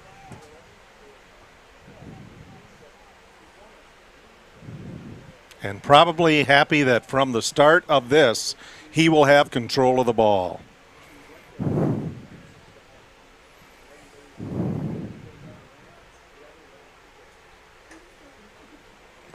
So now the Cowboys moving up a little bit. And that kick goes short, high. Let it go, let it go. That's a free ball. Do not let it go. And fielded by the Cowboys down on the Wildcats.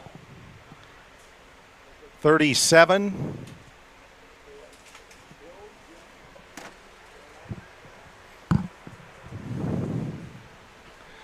So the Cowboys again will go on offense in Wildcat territory.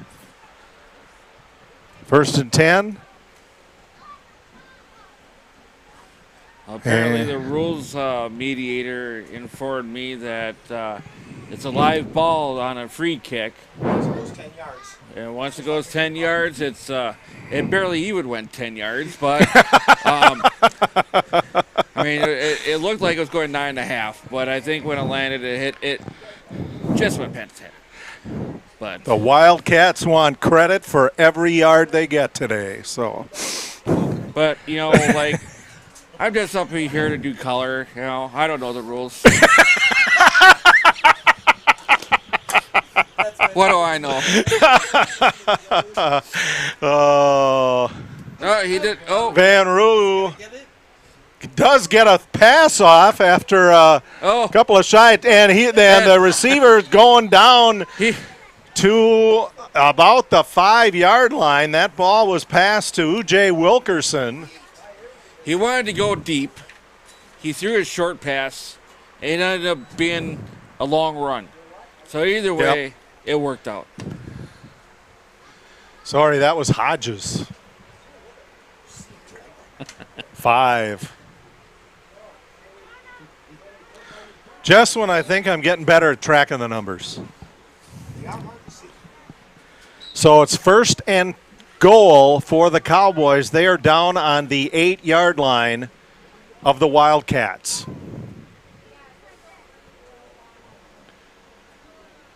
Van Roo's the quarterback. Wilkerson is the back off to his right. Van Roo's going to toss it into the end zone to a wide open Takan Hodges for the touchdown.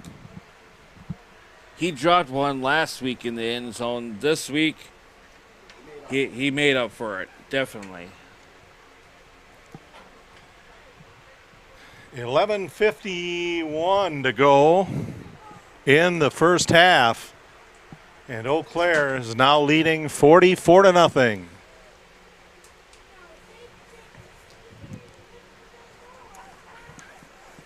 Now Kari Dorsey has stepped back in to be the leader for this two-point conversion attempt. Pair of wideouts each end of the line.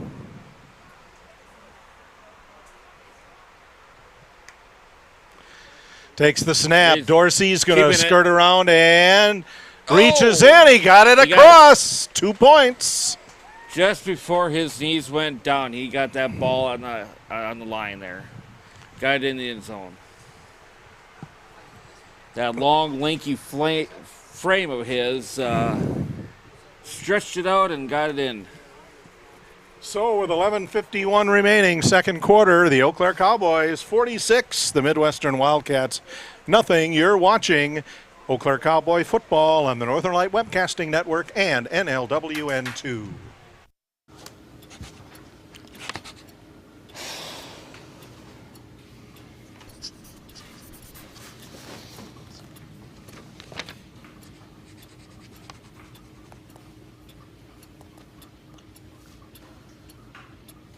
If you love them enough to relearn math so you can teach them math, then surely you'll check nhtsa.gov/the right seat to make sure they're correctly buckled in the back seat.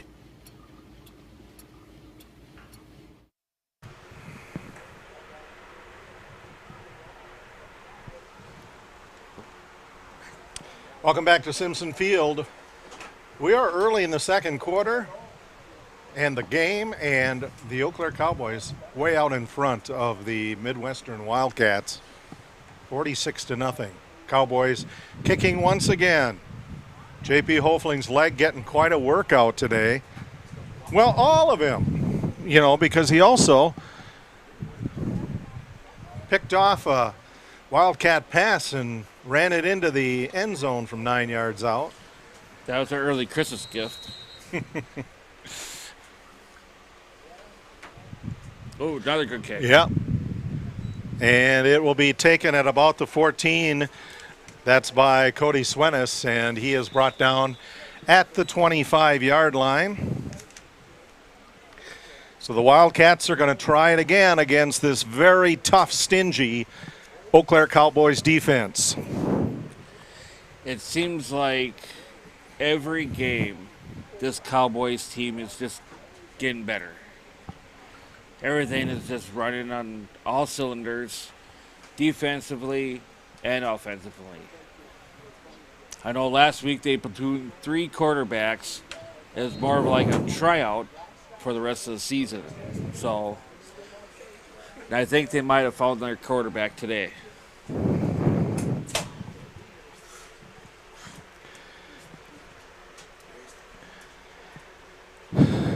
So ball resting on the 30-yard line. Thank you.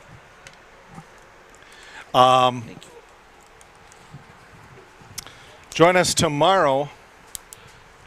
We'll tell you more about that in a little bit. Cavaliers baseball. Cody Swenis begins with two backs in the backfield. He's going to hand it to that bigger back, and he is met again. That's Carson Zager. Better known as the Wall. Yes. He came up and laid in on him. He wasn't going anywhere after that.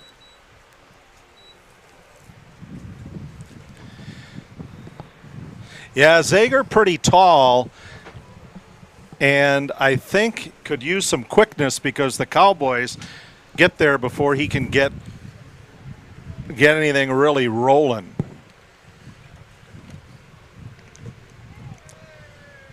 I think part of it is that offensive line. They just can't push off that Cowboys defensive line. Defensive line is just pushing back on them. Mm-hmm. Yeah, so his room to go anywhere, gets smaller really fast as well. Swenis. Two backs. Blitz. And he falls down with it at the 27. Yeah, all the linebackers came in on that one.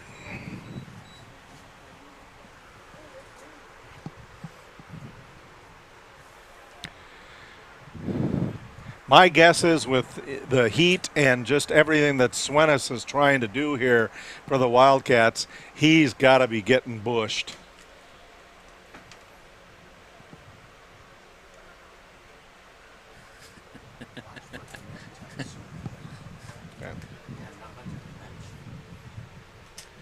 So 3rd down, 13 for the Midwestern Wildcats.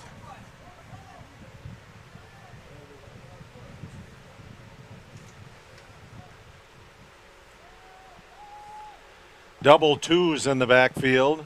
No. And trying to throw the ball while he was in the grass was Incomplete. Cody Swenis.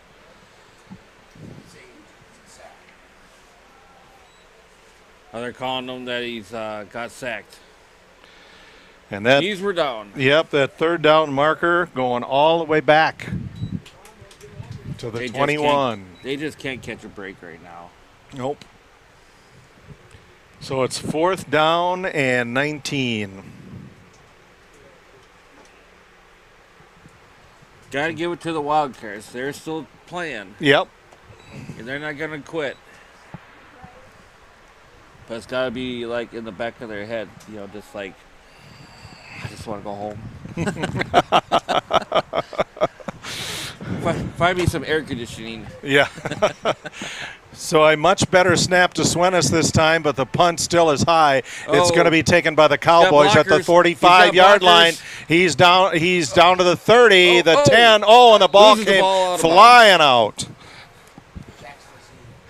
Jax Lazine brought that back, and when he hit the ground, that ball squirted out and out of bounds.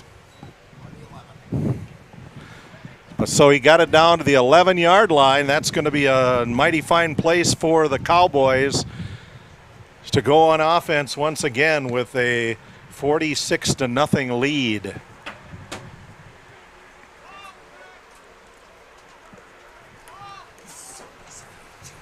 Officials looking for updated ball.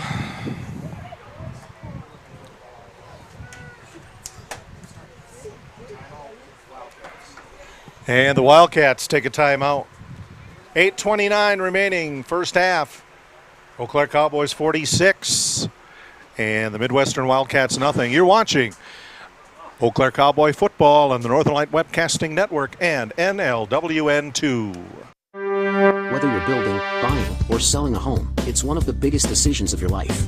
A professional home inspection gives you an independent, unbiased view of any problems and possible solutions, so that you'll have all the facts you need to make an informed decision. Contact Home Inspectors of America and Jared Heffling at 651-202-0334 for your inspection. Every inspection is a complete and thorough analysis of all the major systems and components in the home. Complete your home transaction with knowledge and confidence by calling Jared Heffling at 651-202-0334. Okay, Dad. 1, 2, 3.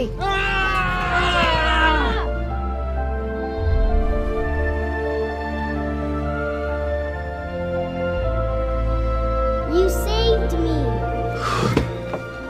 Dad? Are you okay? I'm fine, dear. Your hero needs you now, and AARP is here to help. Find the care guides you need at aarp.org/caregiving. Cowboys 1st and 10 on the 11 of the Wildcats. Check that, Wildcats ball. No, it is Cowboys ball. I think we have the ball. Yep. I could look and see which way the chains are. That would help. Curry Dorsey in at quarterback. Kind of out by himself. Looking to throw. Throws over in the far corner. Intercepted by the Wildcats. Nice. That is picked off by, well, number 6. That was about the only mistake that the Cowboys have made so far in this first half. The receiver didn't even look back yet, and by the time he looked back, the ball was already picked off. And I don't know if he was supposed to go in a little bit more, but yeah, the throw was off, definitely off. So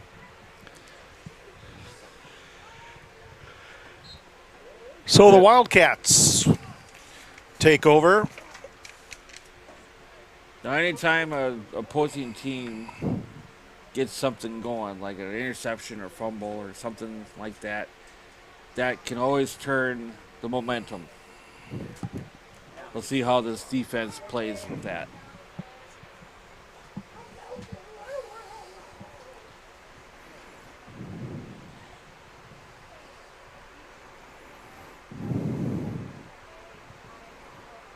Okay, so in the backfield, there's Cody Swenis, the quarterback, and Jacob Waltermate, who's the back to the near side, and a throw comes out of there wobbly and lands to no one at about the 37. Closest receiver for the Wildcats was Scotty Alden. And then he wasn't even close. No. I don't know if it was just sweat from the hands that just slipped out of his hand, but wasn't pretty. Nope. Bright sunny Saturday afternoon at Simpson Field on the UW-Eau Claire campus. The home field of the Eau Claire Cowboys football team. They lead the Midwestern Wildcats 46-0. It's 2nd and 10 for the Wildcats.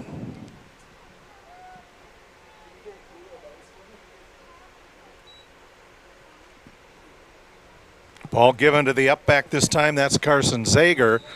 And Zager manages to barrel out of there, out across the 15 to the 17. That was a good positive run for them. They're actually going to pull it back to, well, let's see, the 16, it looks like. 3rd down and about 4.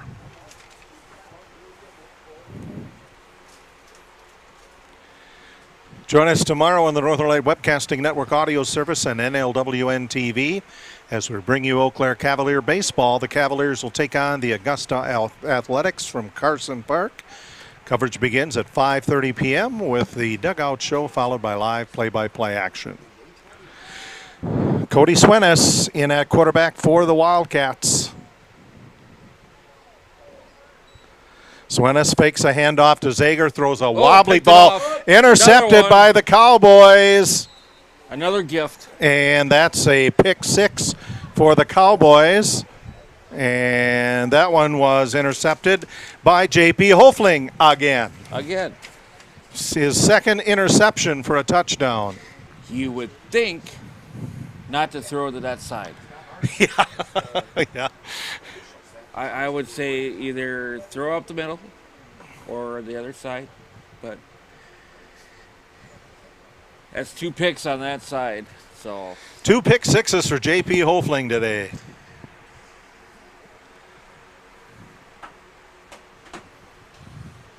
And it is 52-0.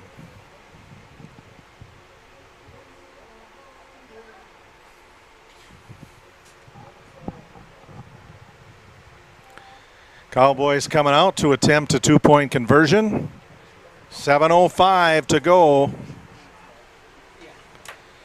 here in the second. Shane Van Roo is coming out to quarterback this 2-point conversion attempt. And Van Roo hands it to a big man. He had a couple of big men in the backfield, and now about 3 Wildcats are going to help him up. Well, they did that play last week with success. Ty Goyne, number 93. He was just going to power it in there. Yeah, well, he had a power shortage on that one. So I think someone pulled the plug, and he just... So with 7:05 to go here in the second, it is 52-0. Cowboys, you're watching Eau Claire Cowboy football on the Northern Light Webcasting Network and NLWN 2. What to do after today's game? Come and join with the Cowboys at the Cowboys' favorite place, the Happy Hollow Tavern. The Happy Hollow is the Chippewa Valley's premier venue for watching your favorite sports teams. With over 20 HD TVs, every seat in the house gives you a great view. Not to mention amazing food and drink specials. So corral with the Cowboys at their favorite fifth quarter location, the Happy Hollow Tavern, located at 1628 Hillcrest Parkway in Altoona. With all the good people and good food, the Happy Hollow will soon be your favorite place too. Welcome back to Simpson Field. Eau Claire Cowboys 52, Midwestern Wildcats 0.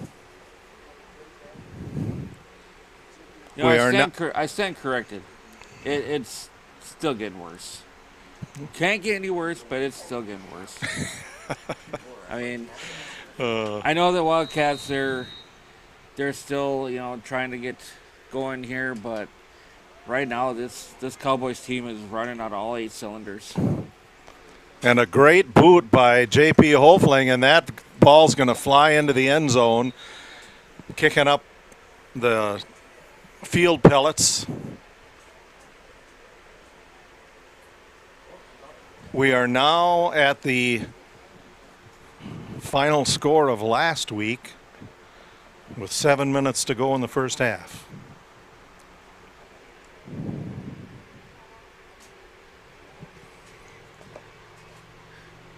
Now at halftime, Cowboys will come out. They'll be running like on one leg, one arm strapped behind their backs. Get some sort of disadvantage.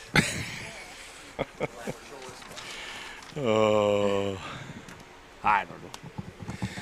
So the Midwestern Wildcats,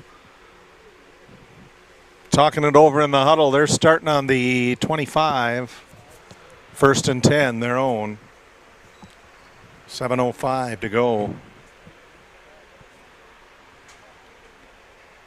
Cody Swenis doing just about everything for the Wildcats. He's even passed it into the Cowboys. Yeah. Actually, it's a new Sluga took the snap. Joe Sluga. That almost got intercepted again.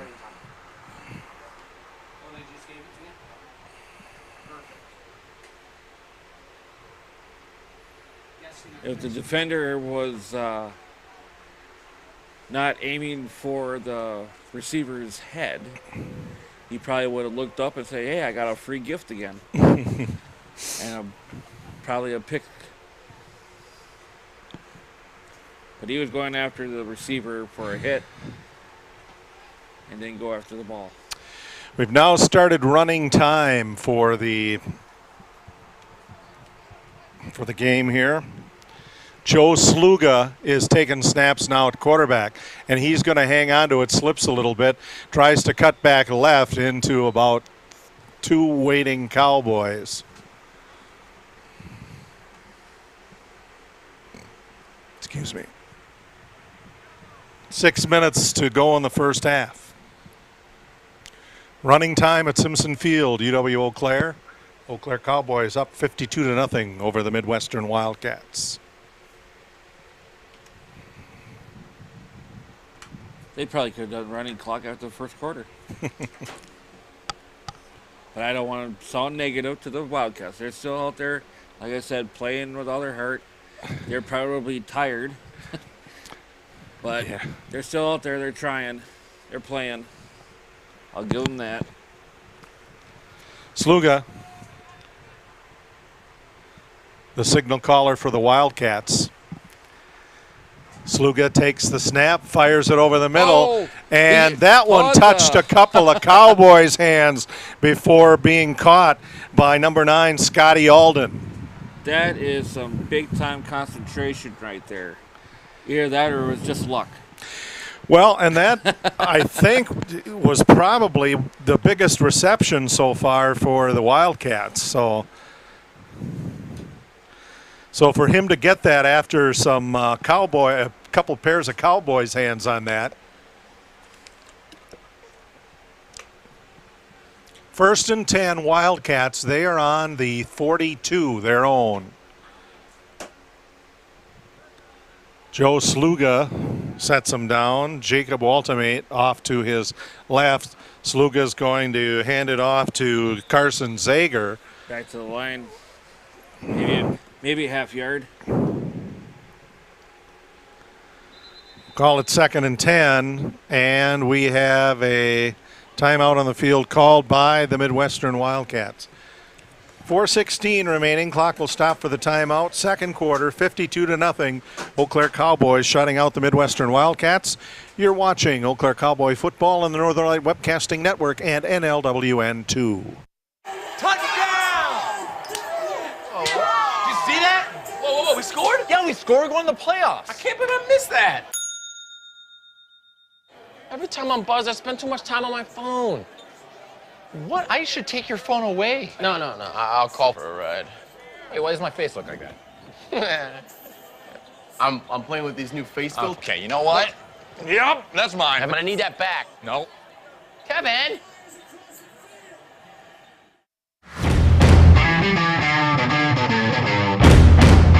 Let NLWN 2 and the Northern Light Webcasting Network bring you some tough semi-pro gridiron action. Our next broadcast will be on Saturday, July 8th, when we will bring you the Eau Claire Cowboys taking on the Central Wisconsin Bandits from Merrill, Wisconsin. Live coverage on the Northern Light Webcasting Network audio service and on NLWN 2 begins with Cowboy kickoff at 1:55 p.m.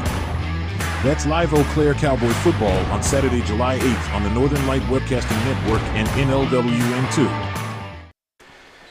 2nd and 10 for the Midwestern Wildcats. The ball on their own 42-yard line. Joe Sluga, the signal caller for the Wildcats, takes the snap, rolls to his right, looking to throw, throws it over the middle, and a nice pass and catch. That was taken in by, well, let's see, an 18, and where's that 10? 10, Eric Gomez. That was the first time that the Wildcats have crossed midfield this whole game. Yep.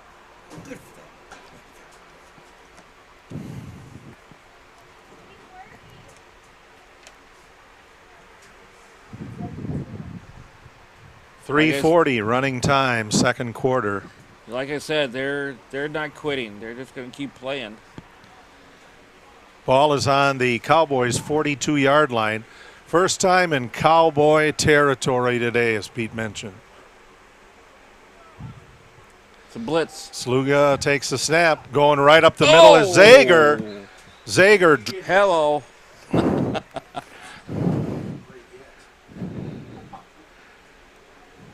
Zager worked for every one of those 5 yards. Check that guy's dental work. He might have some teeth down there in the field. Well, I don't think my binoculars are that good, but I can take a look. 52-0 Cowboys. Approaching 2:45 remaining. Second quarter.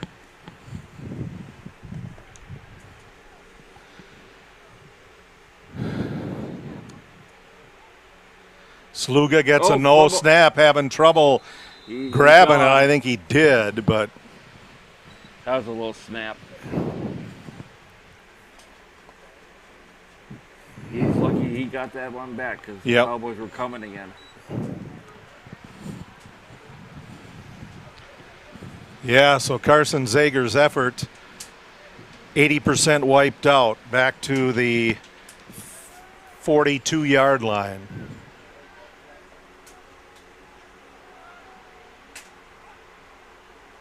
Good snap this time, looking to throw over on the far side. Right through his hands. Yep. Way through the hands of the intended receiver. And it is 18. We don't have a name for him. Call him Bob. Wow, okay. I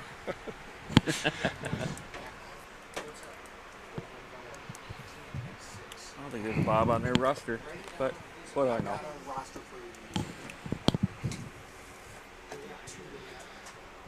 So it's 4th down and 9. Ball on the 41-yard line for the Midwestern Wildcats.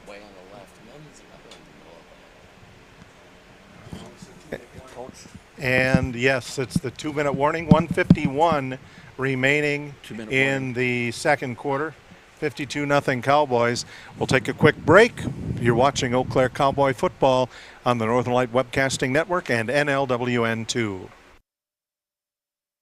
Whether you're a student athlete, a professional or semi-professional athlete, or a family athlete, when your body needs recovery, see the professionals at Athletic Wellness of Eau Claire. Athletic Wellness can help enhance recovery, help improve performance, and help prevent injury. Whether you require normatic compression, percussive massage, electrical stimulation, one-to-one stretching, or red light infrared sauna, Athletic Wellness can provide it all. Go. All right. Sluga had a low snap. He had to pick it up off the turf. Throws into traffic, incomplete. Almost intercepted. He had two guys there from the Cowboys that I think were fighting for the ball. They wanted another interception.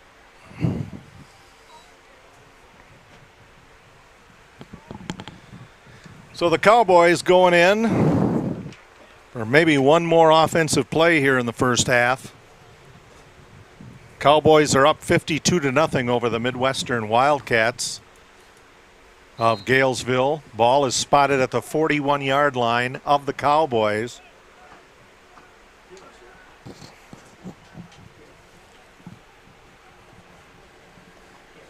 One minute to go. We are in running time as the Cowboys have jumped out to a big 52-0 lead. Pair of wideouts near side. Oh, late. They might have to get a timeout, maybe. Got everybody? There's I think confusion. So. Now approaching 30 seconds left. Snap goes back to Van Roo. He threw, picked off. And it's intercepted. He had a guy, but he didn't see the one he threw it to. Threw it to the wrong guy. And that one was intercepted by none other than Cody Swenis. Yeah, he had a receiver going up the middle, but the defender was like right there, and he must not have seen him. Obviously.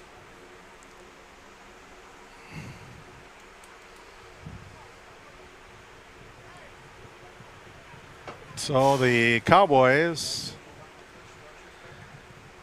with one more play here, 16 seconds left to go in the first half. Out in front, 52-0 to the Midwestern Wildcats.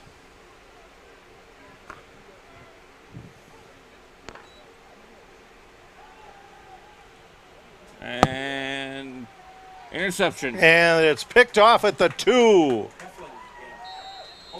Hofling again. He had a lot more yards to cover to score, but I mean, that's his 3rd interception of the day. He's having himself a game. And time expires. Oh, there's a flag, okay. Against the defense, he'll get an untimed down. Well, he's tucking it away, so. Oh, yep, against the defense. So wipe that interception away. Okay.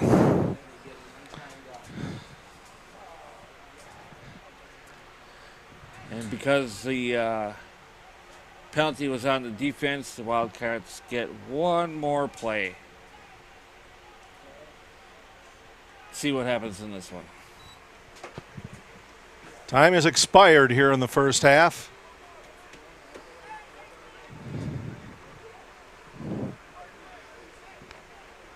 Joe Sluga, the quarterback, on this untimed down, gets a good snap. Is going to roll to his right. Under a lot of pressure, is going to throw, and it is picked off. Was he out of bounds? Either it don't count. Okay. Don't count either way. So Time's run out. So at the end of the first half, it is the Eau Claire Cowboys 52, the Midwestern Wildcats nothing. And we invite you to stay tuned for halftime programming. You're watching Eau Claire Cowboys football on the Northern Light Webcasting Network and NLWN 2. Time now for Cowboy Halftime, where we'll get to know one of this year's Cowboy players on Cowboy Profile, and then we'll focus on skills. All that coming up right after this timeout. How will you make your mark? With over 200 jobs, the Army can help you find the answer. No matter your career goals, the Army can get you there. The Army can impact your life in many ways. That's why we offer a variety of benefits to support what's most important to you, your family, and your future. Visit GoArmy.com, request information, watch videos, and see how the Army could be right for you.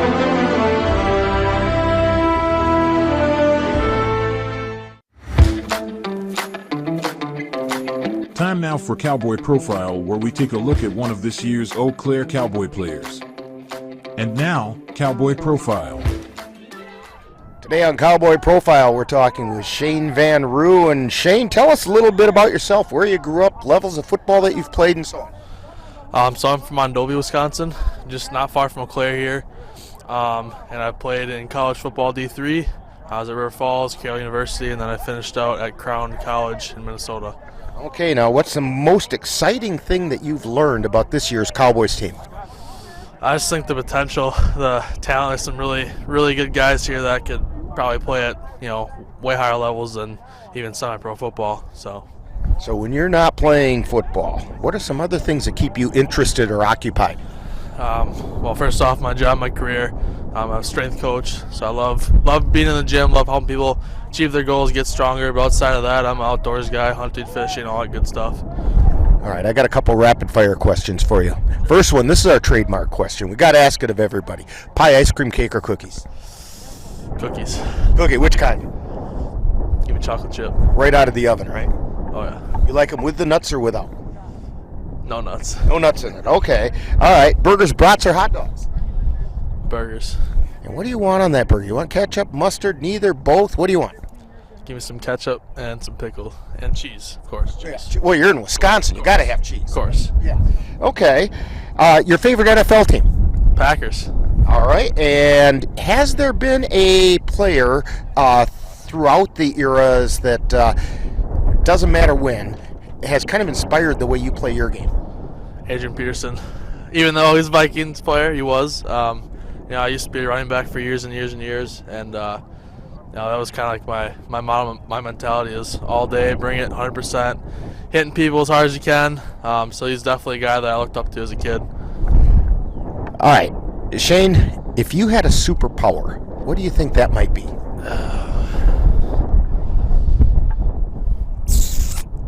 Healing abilities. Healing abilities. That's an interesting one. Okay. Now, if you have this healing ability superpower, of course you have to have a superhero name to go with it. What would that be? We'll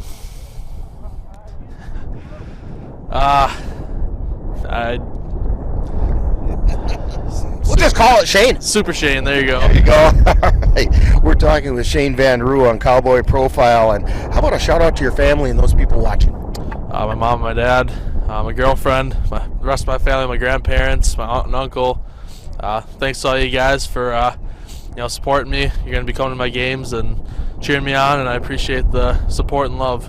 Well, that could just about fill up a whole section in the bleachers, couldn't it? There's quite a few of them. Okay. When people come to Cowboy games or they watch you on the live stream, remind us, what number do you wear and where are we going to find you on the field? I'll be wearing number 0, and I'll be all over the place. You'll see me at offensive line a little bit probably, and some defense, linebacker, D-line. You might even see me at QB, running back. We'll see. I'll be all over the place. Okay. Jack of many trades. Yep. Okay. We want to thank Shane Van Roo for joining us today on Cowboy Profile. Coming up next, more Cowboy Halftime. You've been tuned to Cowboy Profile, with a look at one of this season's Eau Claire Cowboy players. This has been a presentation of the Northern Light Webcasting Network and NLWN 2. Stay tuned. Coming up is more Cowboy Halftime. Drop Zone Septic and Portable Toilet Rentals in Eau Claire is the area's portable toilet provider specialist serving Eau Claire and the surrounding areas. We have portable toilets for construction sites, festivals, weddings, graduations, family reunions, and more. We also offer hand washing stations. Contact Drop Zone Septic and Portable Toilet Rentals by calling 715-577-0717. That's Drop Zone Septic and Portable Toilet Rentals. Remember, it's not a party until you have a porta potty. NLWN 2 now presents Focus on Skills, where Cowboy coaches and players demonstrate the skills that help make football players successful. And now, Focus on Skills. Welcome to Focus on Skills. I'm Coach Brian Pino. I'm the defensive coordinator for the Eau Claire Cowboys, and I'm here to show a few basic skills to help you get better at your game of football. This is our quarterback, Andrew Barnes. We will be going through the proper step when you're doing a fake rollout to his left. And as you'll watch, he will do the fake and then watch how he resets his hips to a proper throwing position. Go ahead. Set, go. Takes a handoff. He turns his hips. Set, go.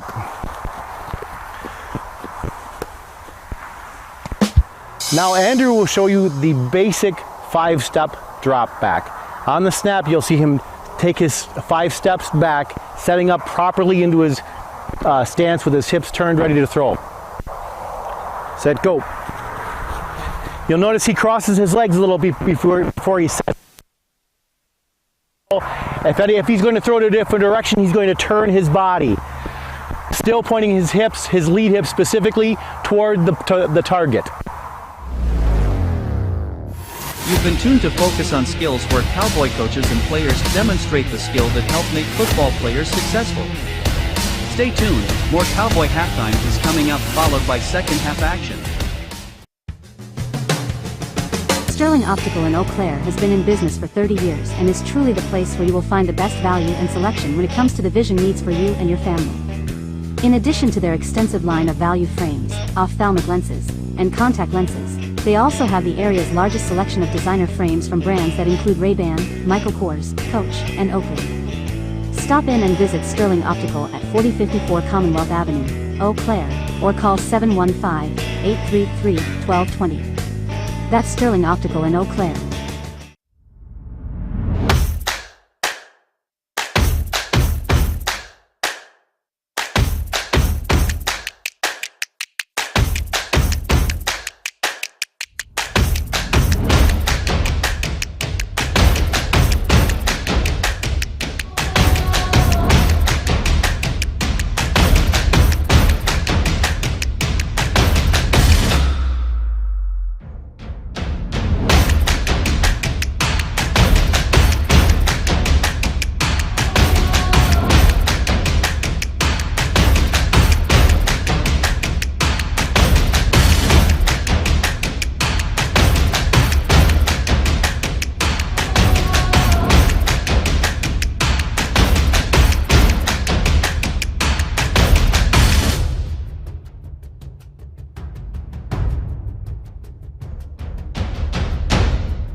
Cowboy Halftime on the Northern Light Webcasting Network and NLWN2. Stay tuned. Coming up next is second half action of today's Eau Claire Cowboys game. To get your lawn or garden to perform at attracting what you want, you first need to know what your soil is working with. That's where Midwest Environmental Consultants can help. Their soil testing service can give you a complete rundown on your soil's nutrition and health. They test for nitrogen levels, phosphorus, potash, micronutrients, minerals, pH, and organic matter. Let Midwest Environmental Consultants put you in control of your soil's health. Call Midwest Environmental Consultants at 608-468-2067. That's Midwest Environmental Consultants, serving Western Wisconsin.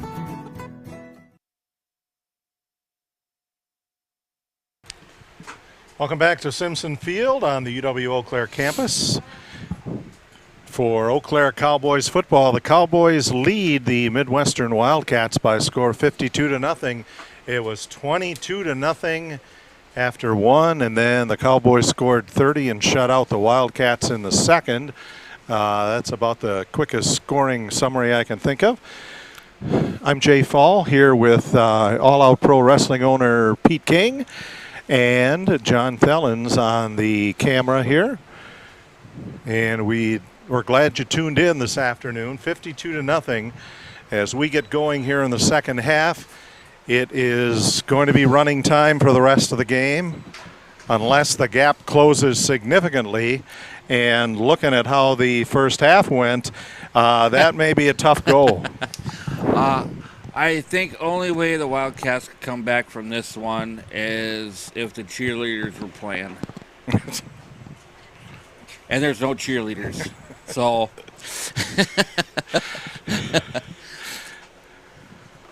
all right, then, the officials being greeted by one of the Cowboys staff out there. That would be an important thing. Yeah, I can't start the second half without a paycheck, I guess.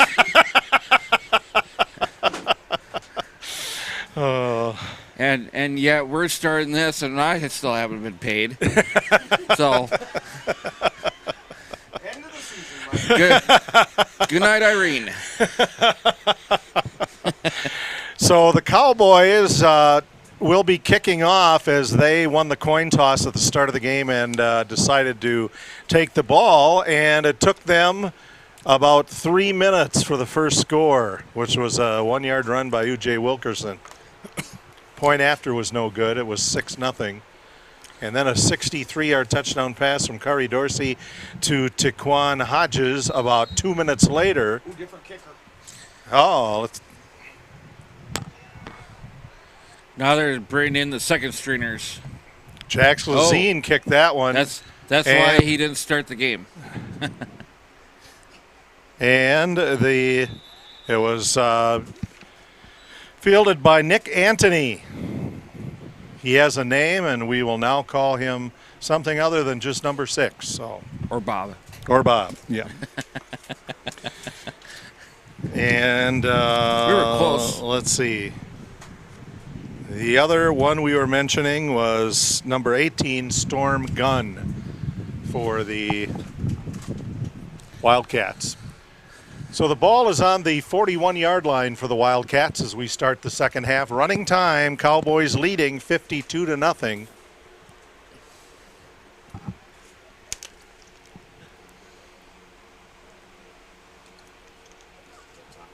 So join us tomorrow on the Northern Light Webcasting Network audio service on NLWN TV as we bring you Eau Claire Cavalier baseball.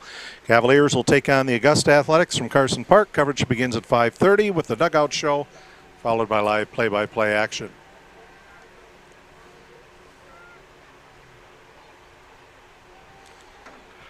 Roll out. So the quarterback rolling out finds a receiver, and he had a stretch for it. The quarterback is Joe Sluga still, and he was trying to get that to Rashawn Mitchell, who had to stretch farther than his body would take him to get that one, so it'll be 2nd and 10.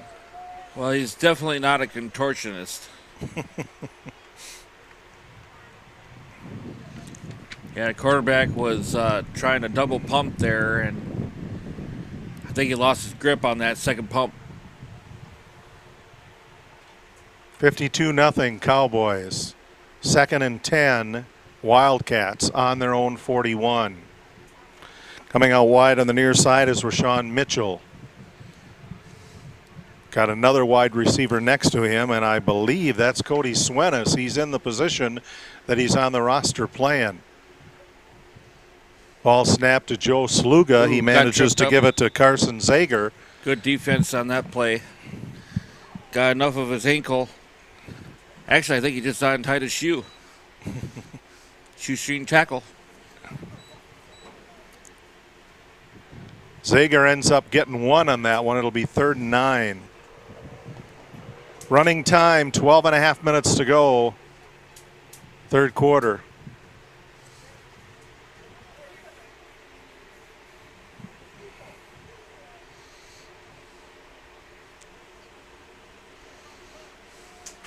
Wildcats up to the line of scrimmage.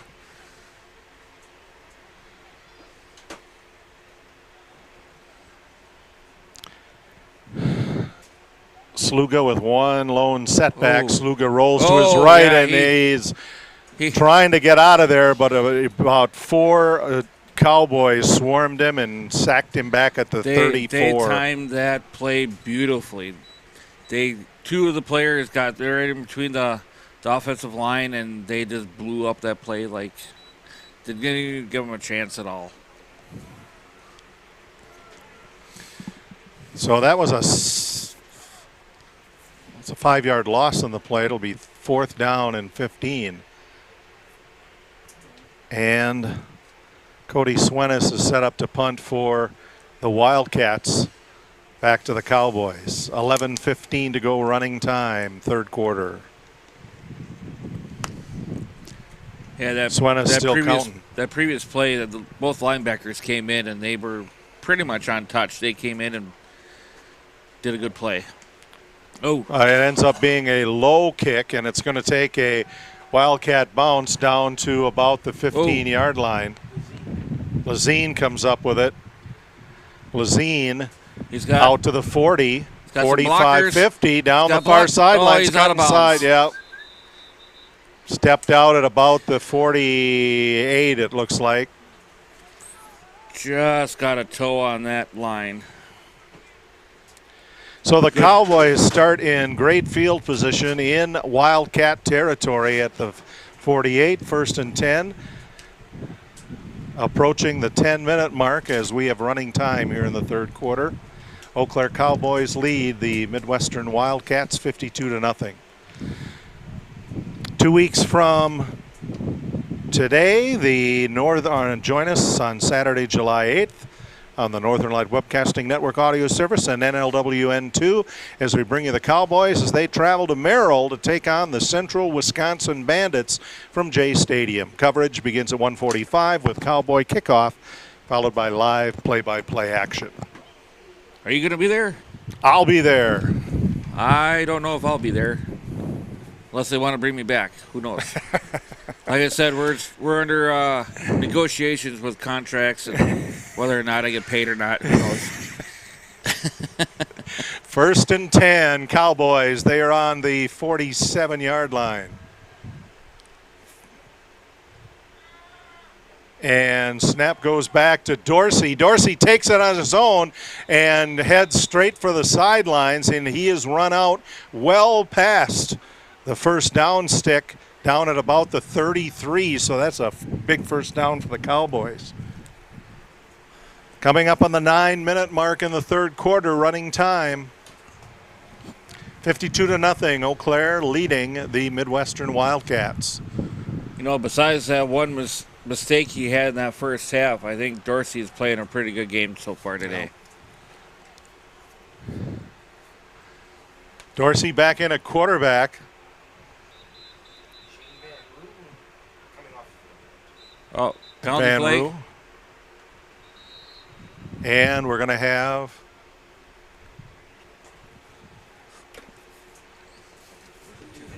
too many players on the field. Yep.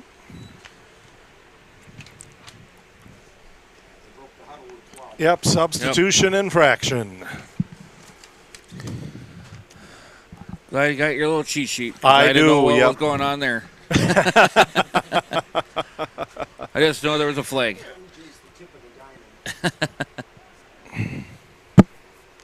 Diamond formation for wideouts here on the left side. Oh, he's taking it again. As Dorsey's going to take it again. Basically with the Oh, same run. He's there gone. you go. 20, 10, Touchdown. 5, touchdown. Kari Dorsey. A 43-yard run.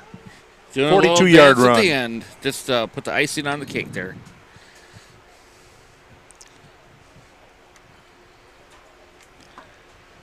So with 7:50 remaining third quarter, the Cowboys are up 58-0. You know, you try not to run up the score, but I mean you can't really not quit. You know, you got to go 100%. Yep. And if you scale back or you go back on how hard you play, that's where you're gonna like get hurt or something. But give it 100%, 110%. Just keep playing. Dorsey in for the 2-point conversion attempt. Ujay to his left. Pair of wideouts each end. Snap to Dorsey. Dorsey looks, pumps once, and fires toward the corner of the end zone over the top. No good. 7 minutes remaining here in the third quarter, and we're in running time. 58-0. The Cowboys lead the Midwestern Wildcats. We'll take a break as we change possession here. You're watching Eau Claire Cowboy football on the Northern Light Webcasting Network and NLWN 2. When I was 10, my mom got deported. We had a difficult time, and I feel that's why I didn't get to finish school. My husband is really supportive in a way that he pushed me to go back to school. She wants to have a career so her kids can look up to her. They both keep me motivated to go to school, and they see that if I do it, like they can do it too, you know? I feel that everything's possible. Find free adult education classes near you at finishyourdiploma.org.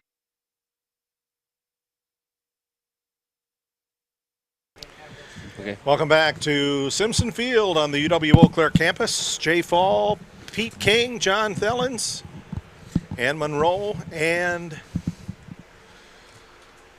Rick Olson. I probably shouldn't, I probably shouldn't, black out on the guy signing the check. Whatever you're having, I'll have too, I guess.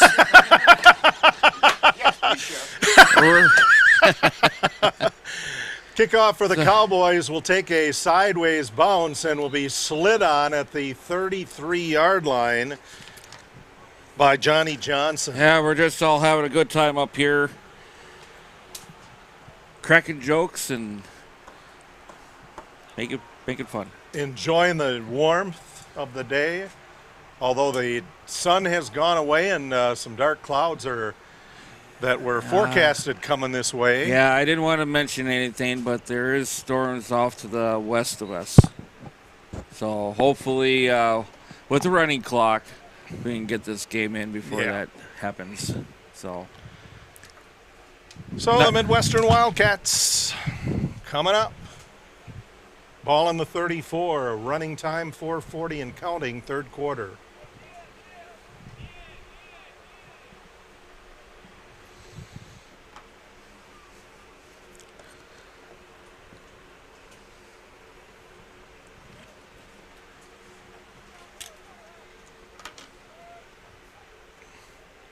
Snap goes back, and the throw goes out to Clint Hughesby. And he'll get it out to the 40 or the 36-yard line, gain of 2. That was another contortionist play, but he was actually able to bend back far enough to catch that with one hand and got a good 2-yard gain out of that. 2nd and 8. Just had enough tackle on his gloves. Ball resting on the Wildcats' 36-yard line. 3:40 running time, third quarter. 58-0. Cowboys in the lead. Two backs in the backfield with Joe Sluga. Sluga gets a decent snap and has to turn around and run it himself. And he is pulled to the ground swiftly for maybe a yard gain. That looked like a nice little arm tackle. Arm bar slam and a little wrestling. They're trying out for your wrestling. Yeah, they're auditioning for our wrestling promotion, All Pro Wrestling, and I might have to look into that guy. Yes, they do a little bit of security, and I do have to mention that they do concessions as well. Oh. So that's a plus for our place. 3 wideouts far side for the Wildcats, 1 on the near side. It's Sluga and Zager in the backfield for the Wildcats. Snap is dropped. Sluga picks it up, throws it, and manages to find a receiver over the middle in coverage. That is Hughesby again. And that's a first down for the Wildcats. And they're back on the Cowboys side of the line. Penalty on the Cowboys. But they'll decline that one. Cowboys were offside. They'll decline it, take the first down for the Wildcats. Minute 40 left, counting down third quarter, 58-0 lead for the Eau Claire Cowboys.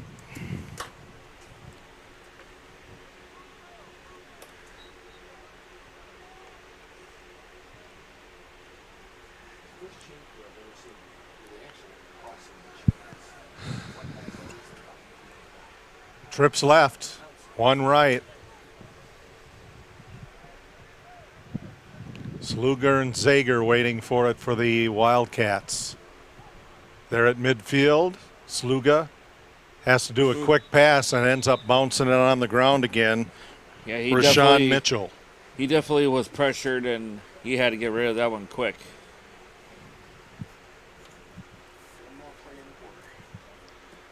.48 seconds and counting, third quarter. Going to probably be one more play before we wrap it up here in the third. All the Wildcats are actually, they've been taking their time getting out of the huddle, but they're pooped.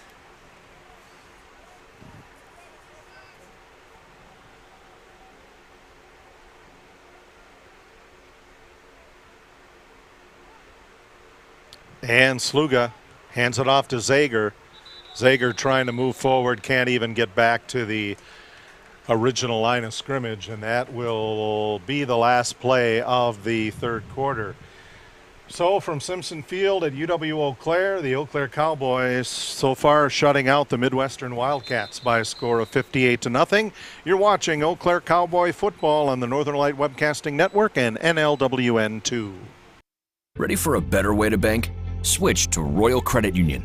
Royal Credit Union is a financial co-op, not a corporation, so we return earnings to our members. That means you get low or no fees for account services and better rates on deposits and loans. You'll also have all the digital tools you need at your fingertips, so managing your account is easy. Royal is ready to help you discover the credit union difference. Switch to Royal Credit Union today at rcu.org/difference. Insured by NCUA.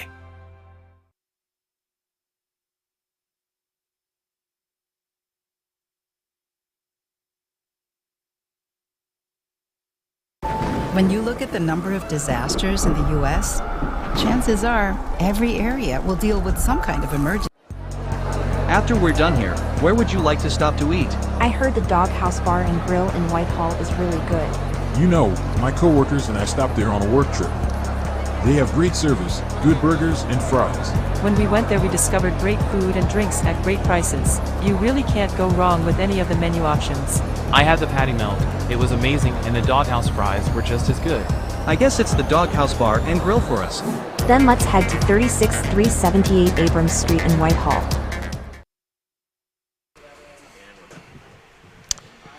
Welcome back. Fourth quarter at Simpson Field, UW-Eau Claire. It is 3rd down and 10 for the Midwestern Wildcats. We're in running time, so once the snap's done here, and we have Cowboys that are on the wrong side. I think that was encroachment. Like I said, I don't know a lot of the rules per se, but I think that guy was... He was in there early. He was in the backfield before they hiked it.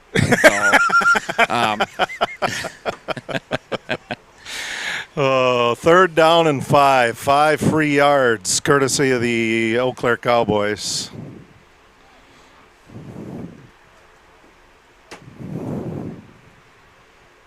He just wanted the clock going, that's what. 3rd and 5. Snap goes to Sluga. Fires it over on the near side, and Hoosby couldn't get to that one, and that was nearly picked off by A.C. Riley. Oh, it's got his second? Yeah. Yeah, it went through the receiver's fingers and just got down to the ground before A.C. got it. 4th down and 5 to go for the Midwestern Wildcats. They're on the Cowboys 40.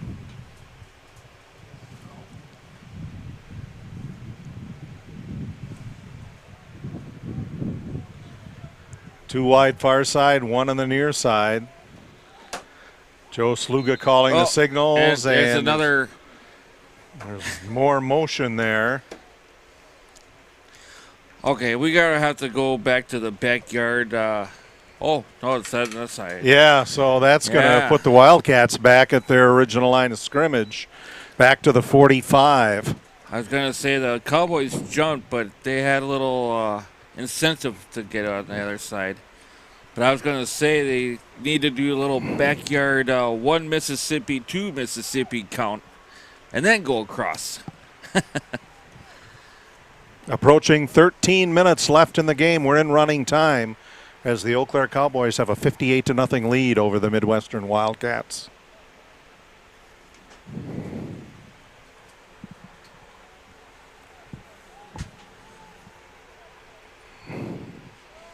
Sluga back in midfield gets a good snap.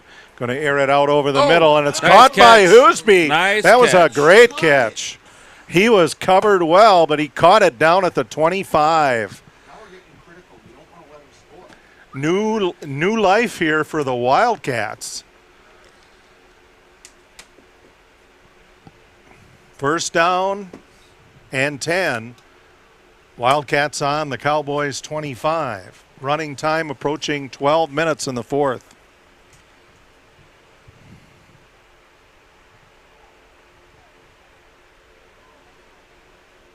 What the Cowboys can't do here is have a score. There's some playoff circumstances involved in just in case there's a tiebreaker at the end of the season. Sluga takes a snap, takes a handoff, and it's handed off to Zager. And Zager got back to the original line. Zager had an anchor on his behind a little bit. He couldn't go anywhere. He kept on getting dragged back. Okay. Ends up losing one back to the 26. So it'll be 2nd and 11. Approaching 11 minutes in the 4th quarter as we are in running time.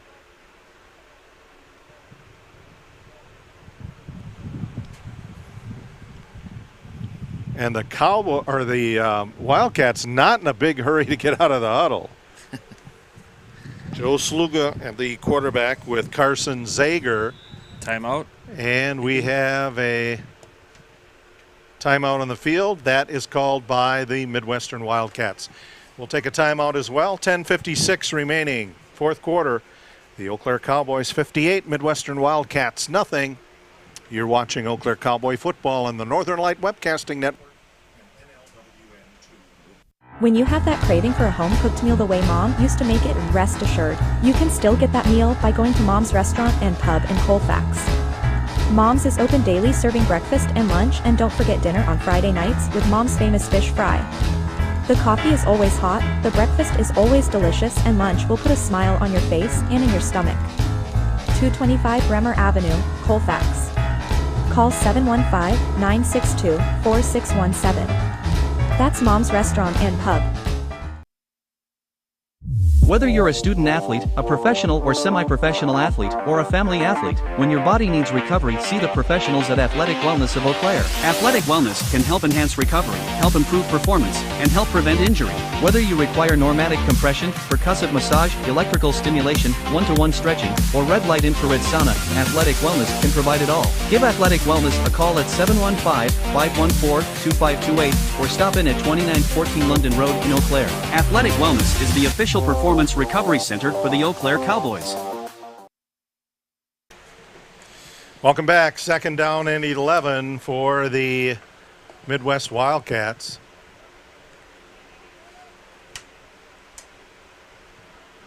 Sluga, long count, has to bend down for the snap. And the Cowboys get back there to drop him way back at the 40-yard line. That was a loss of a lot. 35-yard line is where the ball is. 3rd down and 20. 10.5 minutes to go, running time, 4th quarter. Oh, you're fine. 58-0 the score. Cowboys out in front of the Midwestern Wildcats. Boy, talk about service. Concessions has brought me another hamburger. All right. That's part of my contract negotiations right there, folks. Played by the Cowboys, not by us. I don't care who pays me. I just... It's a whole meeting to work for Well, I don't do peanuts. I do burgers. There you go. And there you go. Live negotiations along with a Northern Light Football League game. Over the middle, that went to 18. That's Storm Gunn. And that's about the same spot where the other guy lost his teeth. Yeah, it is about that. Around there somewhere. Yeah. Yeah. They're going to put the ball on the 17-yard line, or 27. It's 4th down and about 2. 12. Okay, there 12. We go. Use both hands, Jake. Well, that's he what ran happened. Out of I ran out. Take the shoes off. Yeah, that's right. Yeah, that's it. All of those things, yeah, they all played in. Anyway, it's 4th down and long. Sluga gets a good snap, gets rid of it right away, and it's intercepted. He's got blockers, maybe? McBride. Oh, he's gone. He's gone. In midfield, 40, there you 30, go. 20, 10, touchdown, Cowboys. And he did the polka barrel roll. Just for good measure. 38, yep, Sammy McBride. He had some blockers up in front of him, and he squeaked through and...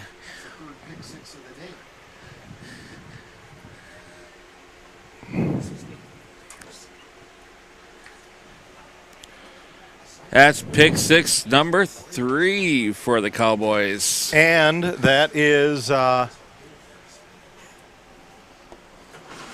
a 77-yard interception return. Nice. That just goes on top of the fumble recovery we had last week where he plucked that one out of the air and took it in the end. Oh, that's right. That's right. 64-0.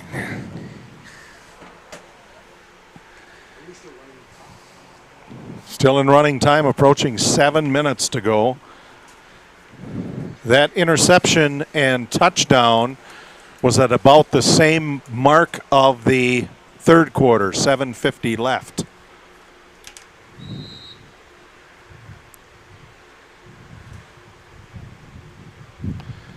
And that snap to Van Roo, and he'll try to get it in to, looks like Jamar Davis, and it went off his fingertips. So yeah, the ball was a little high on that one.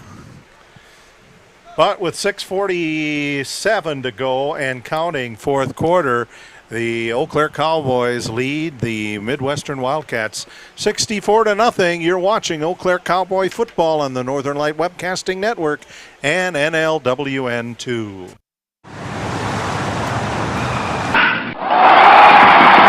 Let NLWN TV and the Northern Light Webcasting Network take you out to the ballgame. Our next broadcast will be on Sunday, June 25th, when we will bring you the Cavaliers taking on the Augusta Athletics from Carson Park. Live coverage on the Northern Light Webcasting Network audio service and on NLWN TV begins with the In the Dugout show at 5:30 p.m. That's live Eau Claire Cavalier baseball on Sunday, June 25th on the Northern Light Webcasting Network and NLWN TV.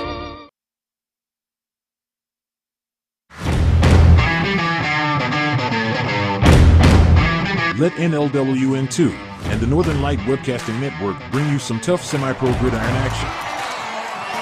Our next broadcast will be on Saturday, July 8th, when we will bring you the Eau Claire Cowboys taking on the Central Wisconsin Bandits from Merrill, Wisconsin. Live coverage on the Northern Light Webcasting Network audio service and on NLWN2 begins with Cowboy kickoff at 1:55 p.m. That's live Eau Claire Cowboy football on Saturday, July 8th on the Northern Light Webcasting Network and NLWN2. We're back. Teeing up the ball for the Cowboys, Jax Lazine doing the kicking here in the second half as J.P. Hofling has been picking off passes, and he's actually on the near side of the kickoff line here. Drops the ball, and it is picked up at the 27-yard line. 28, that's where things will start for the Midwestern Wildcats. And the Wildcats want a timeout. 4:30 to go here in the fourth quarter. 64-0. Eau Claire leading the Midwestern Wildcats. You're watching Eau Claire Cowboy football on the Northern Light Webcasting Network and NLWN 2.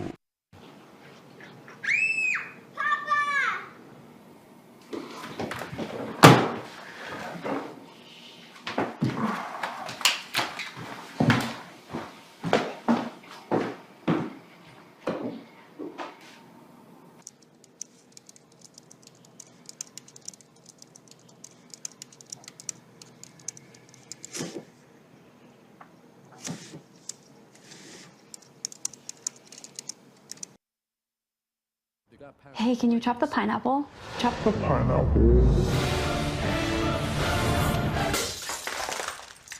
Nope. I'm high. How about I wash off the grapes? Yes. Okay. You're already making good decisions when you're high. I want tacos. Will you drive? I'm a little toasty.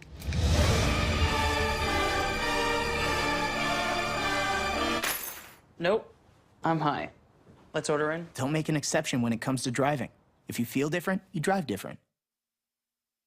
Welcome back to Simpson Field on the UW-Eau Claire campus. The Eau Claire Cowboys well in control of this game with the Midwestern Wildcats. They lead 64-0. Once we get things going here, the running time will continue. We've got 4.5 minutes to go in the ball game. And we will have a 2-minute warning to stop the clock.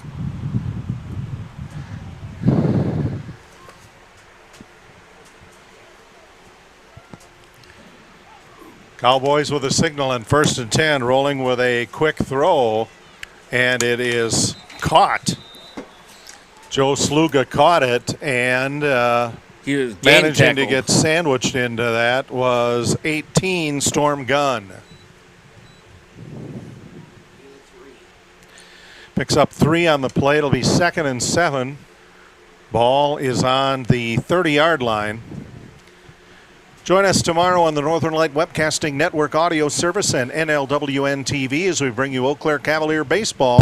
The Cavaliers will take on the Augusta Athletics from Carson Park. Coverage begins at 5:30 p.m. with the Dugout Show, followed by live play-by-play action.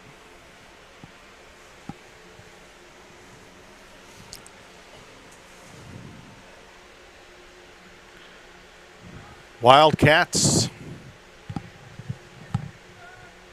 2 wides left, 1 to the right, and they hand it off to big Carson Zager. Zager had a big hole to run up, and he'll get the ball all the way up to the Wildcats' 45-yard line. That's a first down. That was probably the best run they've had all day. Yeah.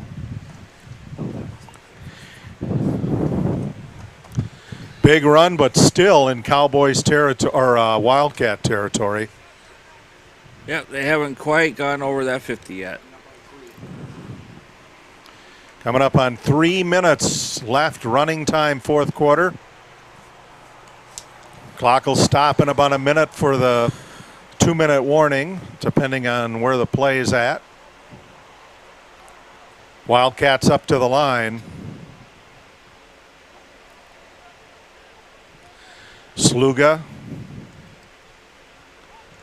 1 back beside him. And that's who gets the call. Yep.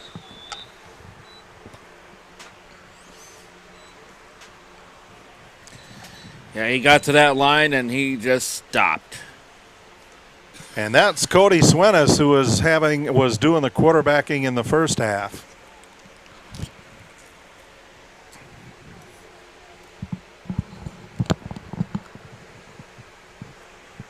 Approaching the 2-minute warning. Yeah, they're going to let it go down to the 2-minute.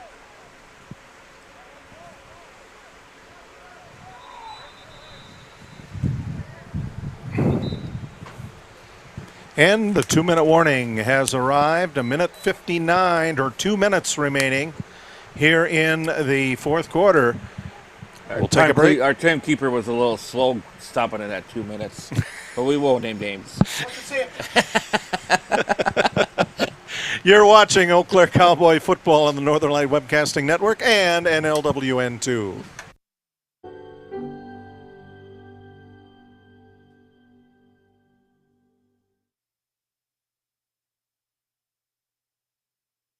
What are you doing in there? What's that?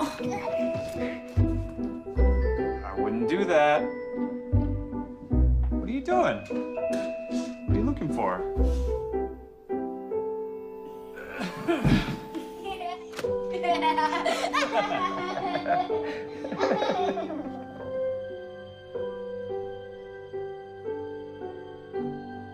When I was in foster care, I never knew when I would have to move, so I always had my suitcase ready to go.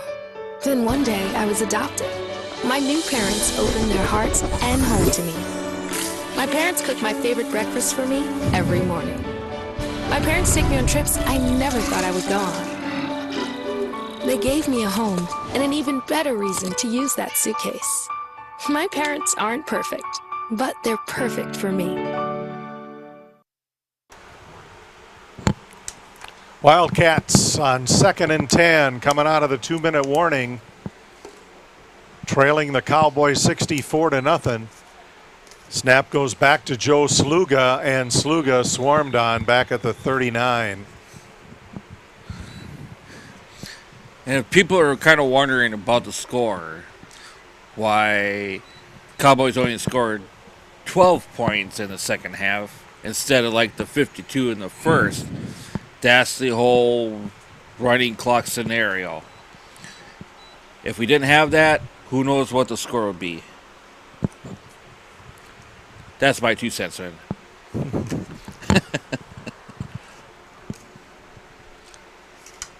And this shutout will be good for the Cowboys as far as any playoff tiebreaker. 3rd down and 15.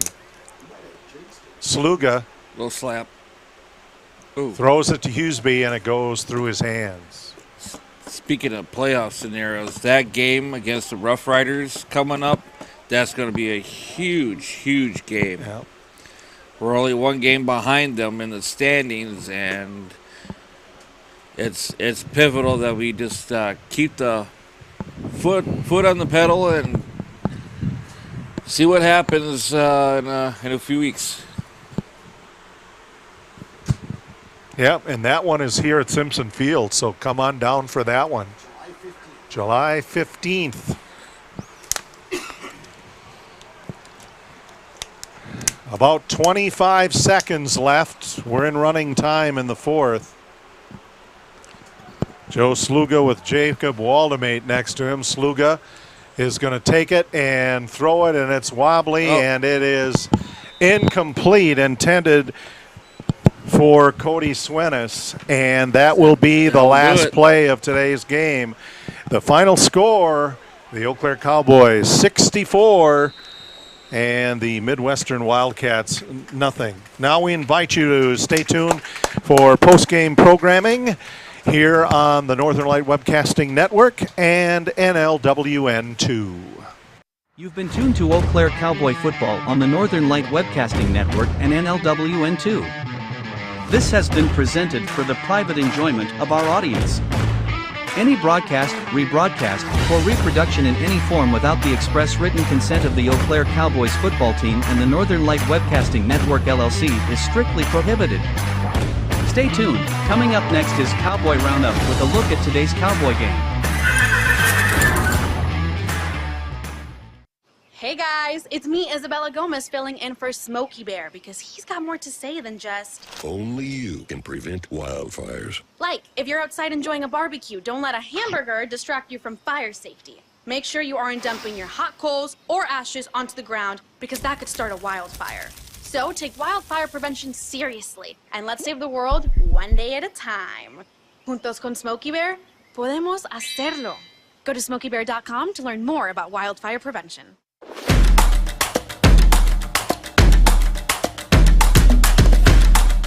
Time now for Cowboy Roundup. With a look back at today's Eau Claire Cowboys game. And now, back out to the stadium for Cowboy Roundup.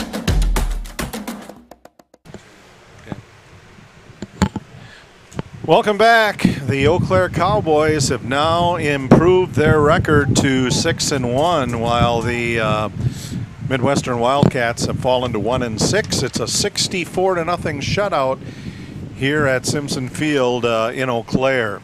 And let's run down the scoring for you as we wait for Brian Pino to come up and give us his thoughts on this afternoon's game. Scoring started about 2 minutes into the first quarter. U.J. Wilkerson capped off a drive with a 1-yard run. No point after conversion. It was 6-0. And then a couple of minutes later at 10:22, a 63-yard pass from Dorsey to Hodges was complete. And Hodges, on a very creative, long two-point attempt run, was successful. It was 14-0. 3 minutes, 30 seconds to go in the first. A 43-yard punt return for touchdown by A.C. Riley, and Kari Dorsey ran in the two-point conversion. At that point, it was 22-0, and that was the end of the first half score. Second half, within seconds of the start, Marquardt ran it in from 9 yards out and tried to run in the two-point conversion attempt too, and however he was stopped short. It was 28-0. 13:50 remaining.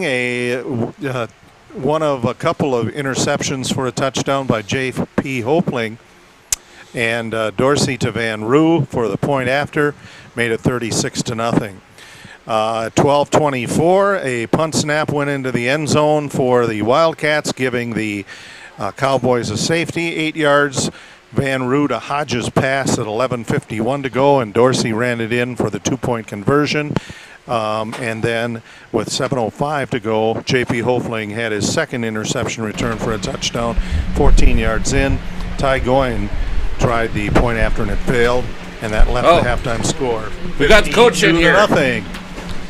Brian Pino, the Good win, interim Coach. head coach of the Cowboys. Congratulations on another great game all-around super effort by the Cowboys today. Absolutely, I couldn't agree more. I think that all facets of the game were just stellar. They did a great job settling in offensively, just learning and letting the game come to them as opposed to trying to force their own abilities on the other team. Defensively, I don't have to say anything. I mean, yeah, it was unbelievable. The Wildcats couldn't go anywhere, and if they did, it was rare. Right, and for the majority of the time, I think they have one player that was able to make some moves and get open on defense, and beyond that, anytime the ball was in the air, we had a couple of defenders there picking off. I think we had three pick sixes? Three pick sixes. Yep. Yeah, so, I mean, when you've got players fly into the ball, that's all you ask for, really, honestly. This team is coming along really well. I said in the past that I knew our defense would lead the team until our offense was able to find themselves, and I think the offense is finding themselves more and more each week, and they're getting more comfortable and knowing who the playmakers are and how to get the ball into their hands.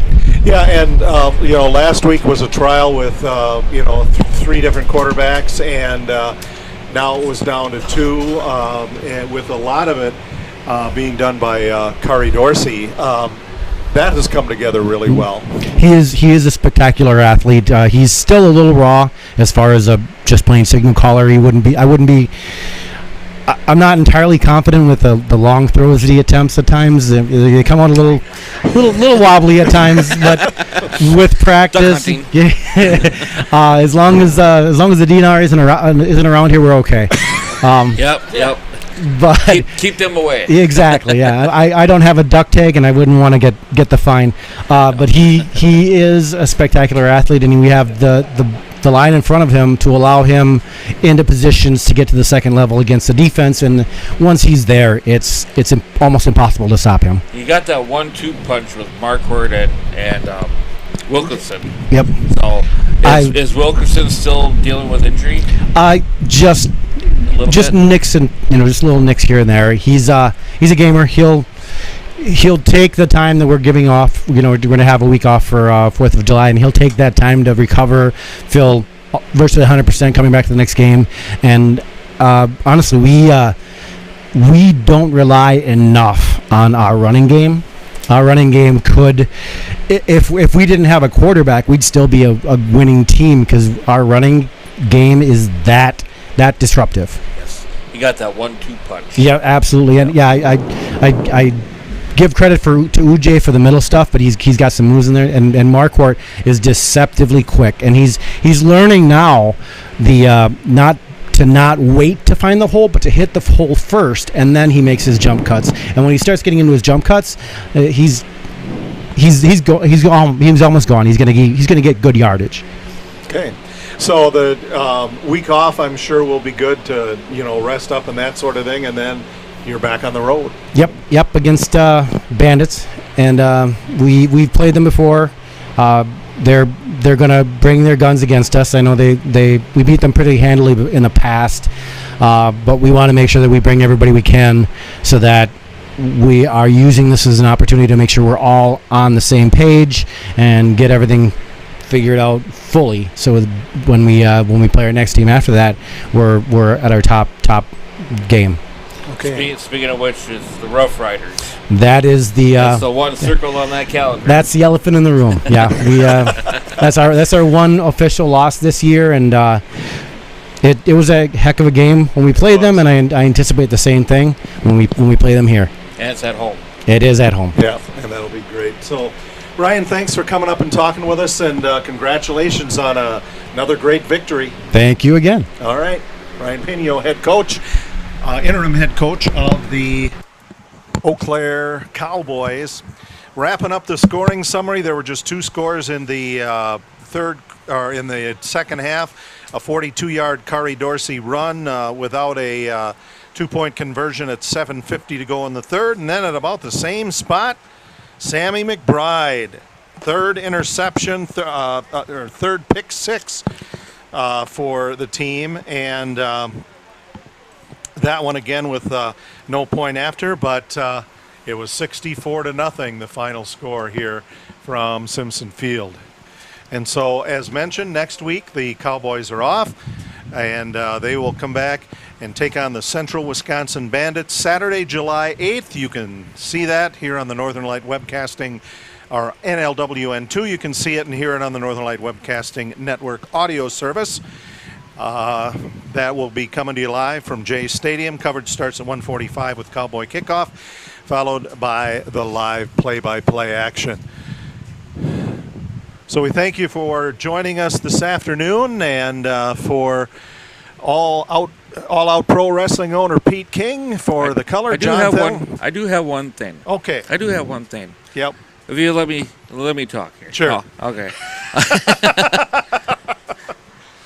I just want to kind of give the props to the ownership here for the Cowboys. They've built themselves a team from the ground up. I know there's been previous seasons, but this is from the ground up. And right now, this team is scary.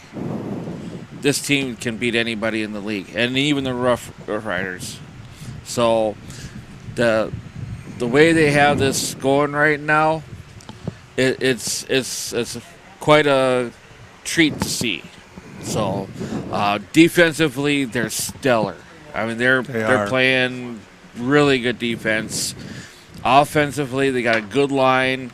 I think they have their quarterback or their future, and they got the 1-2 punch at running back. So I think right now they're running on all cylinders, and we'll see what happens in the next couple games. But I see this team going far. Yeah, so. I do as well. Thank you, Pete. For Pete King and John Thellens on the camera, for Ann Monroe and executive producer. Who's that? Who's that? Who's our executive producer?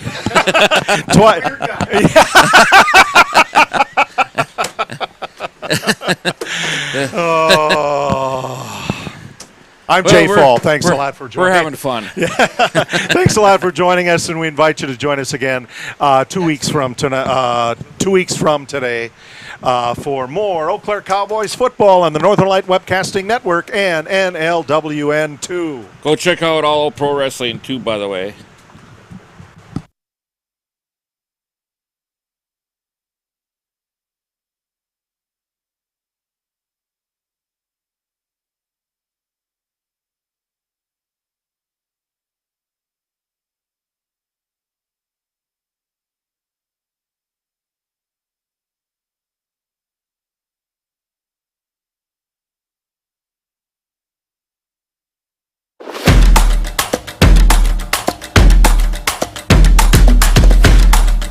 You've been tuned to Cowboy Roundup, with a look back at today's Eau Claire Cowboys game. This has been a presentation of the Northern Light Webcasting Network and NLWN2.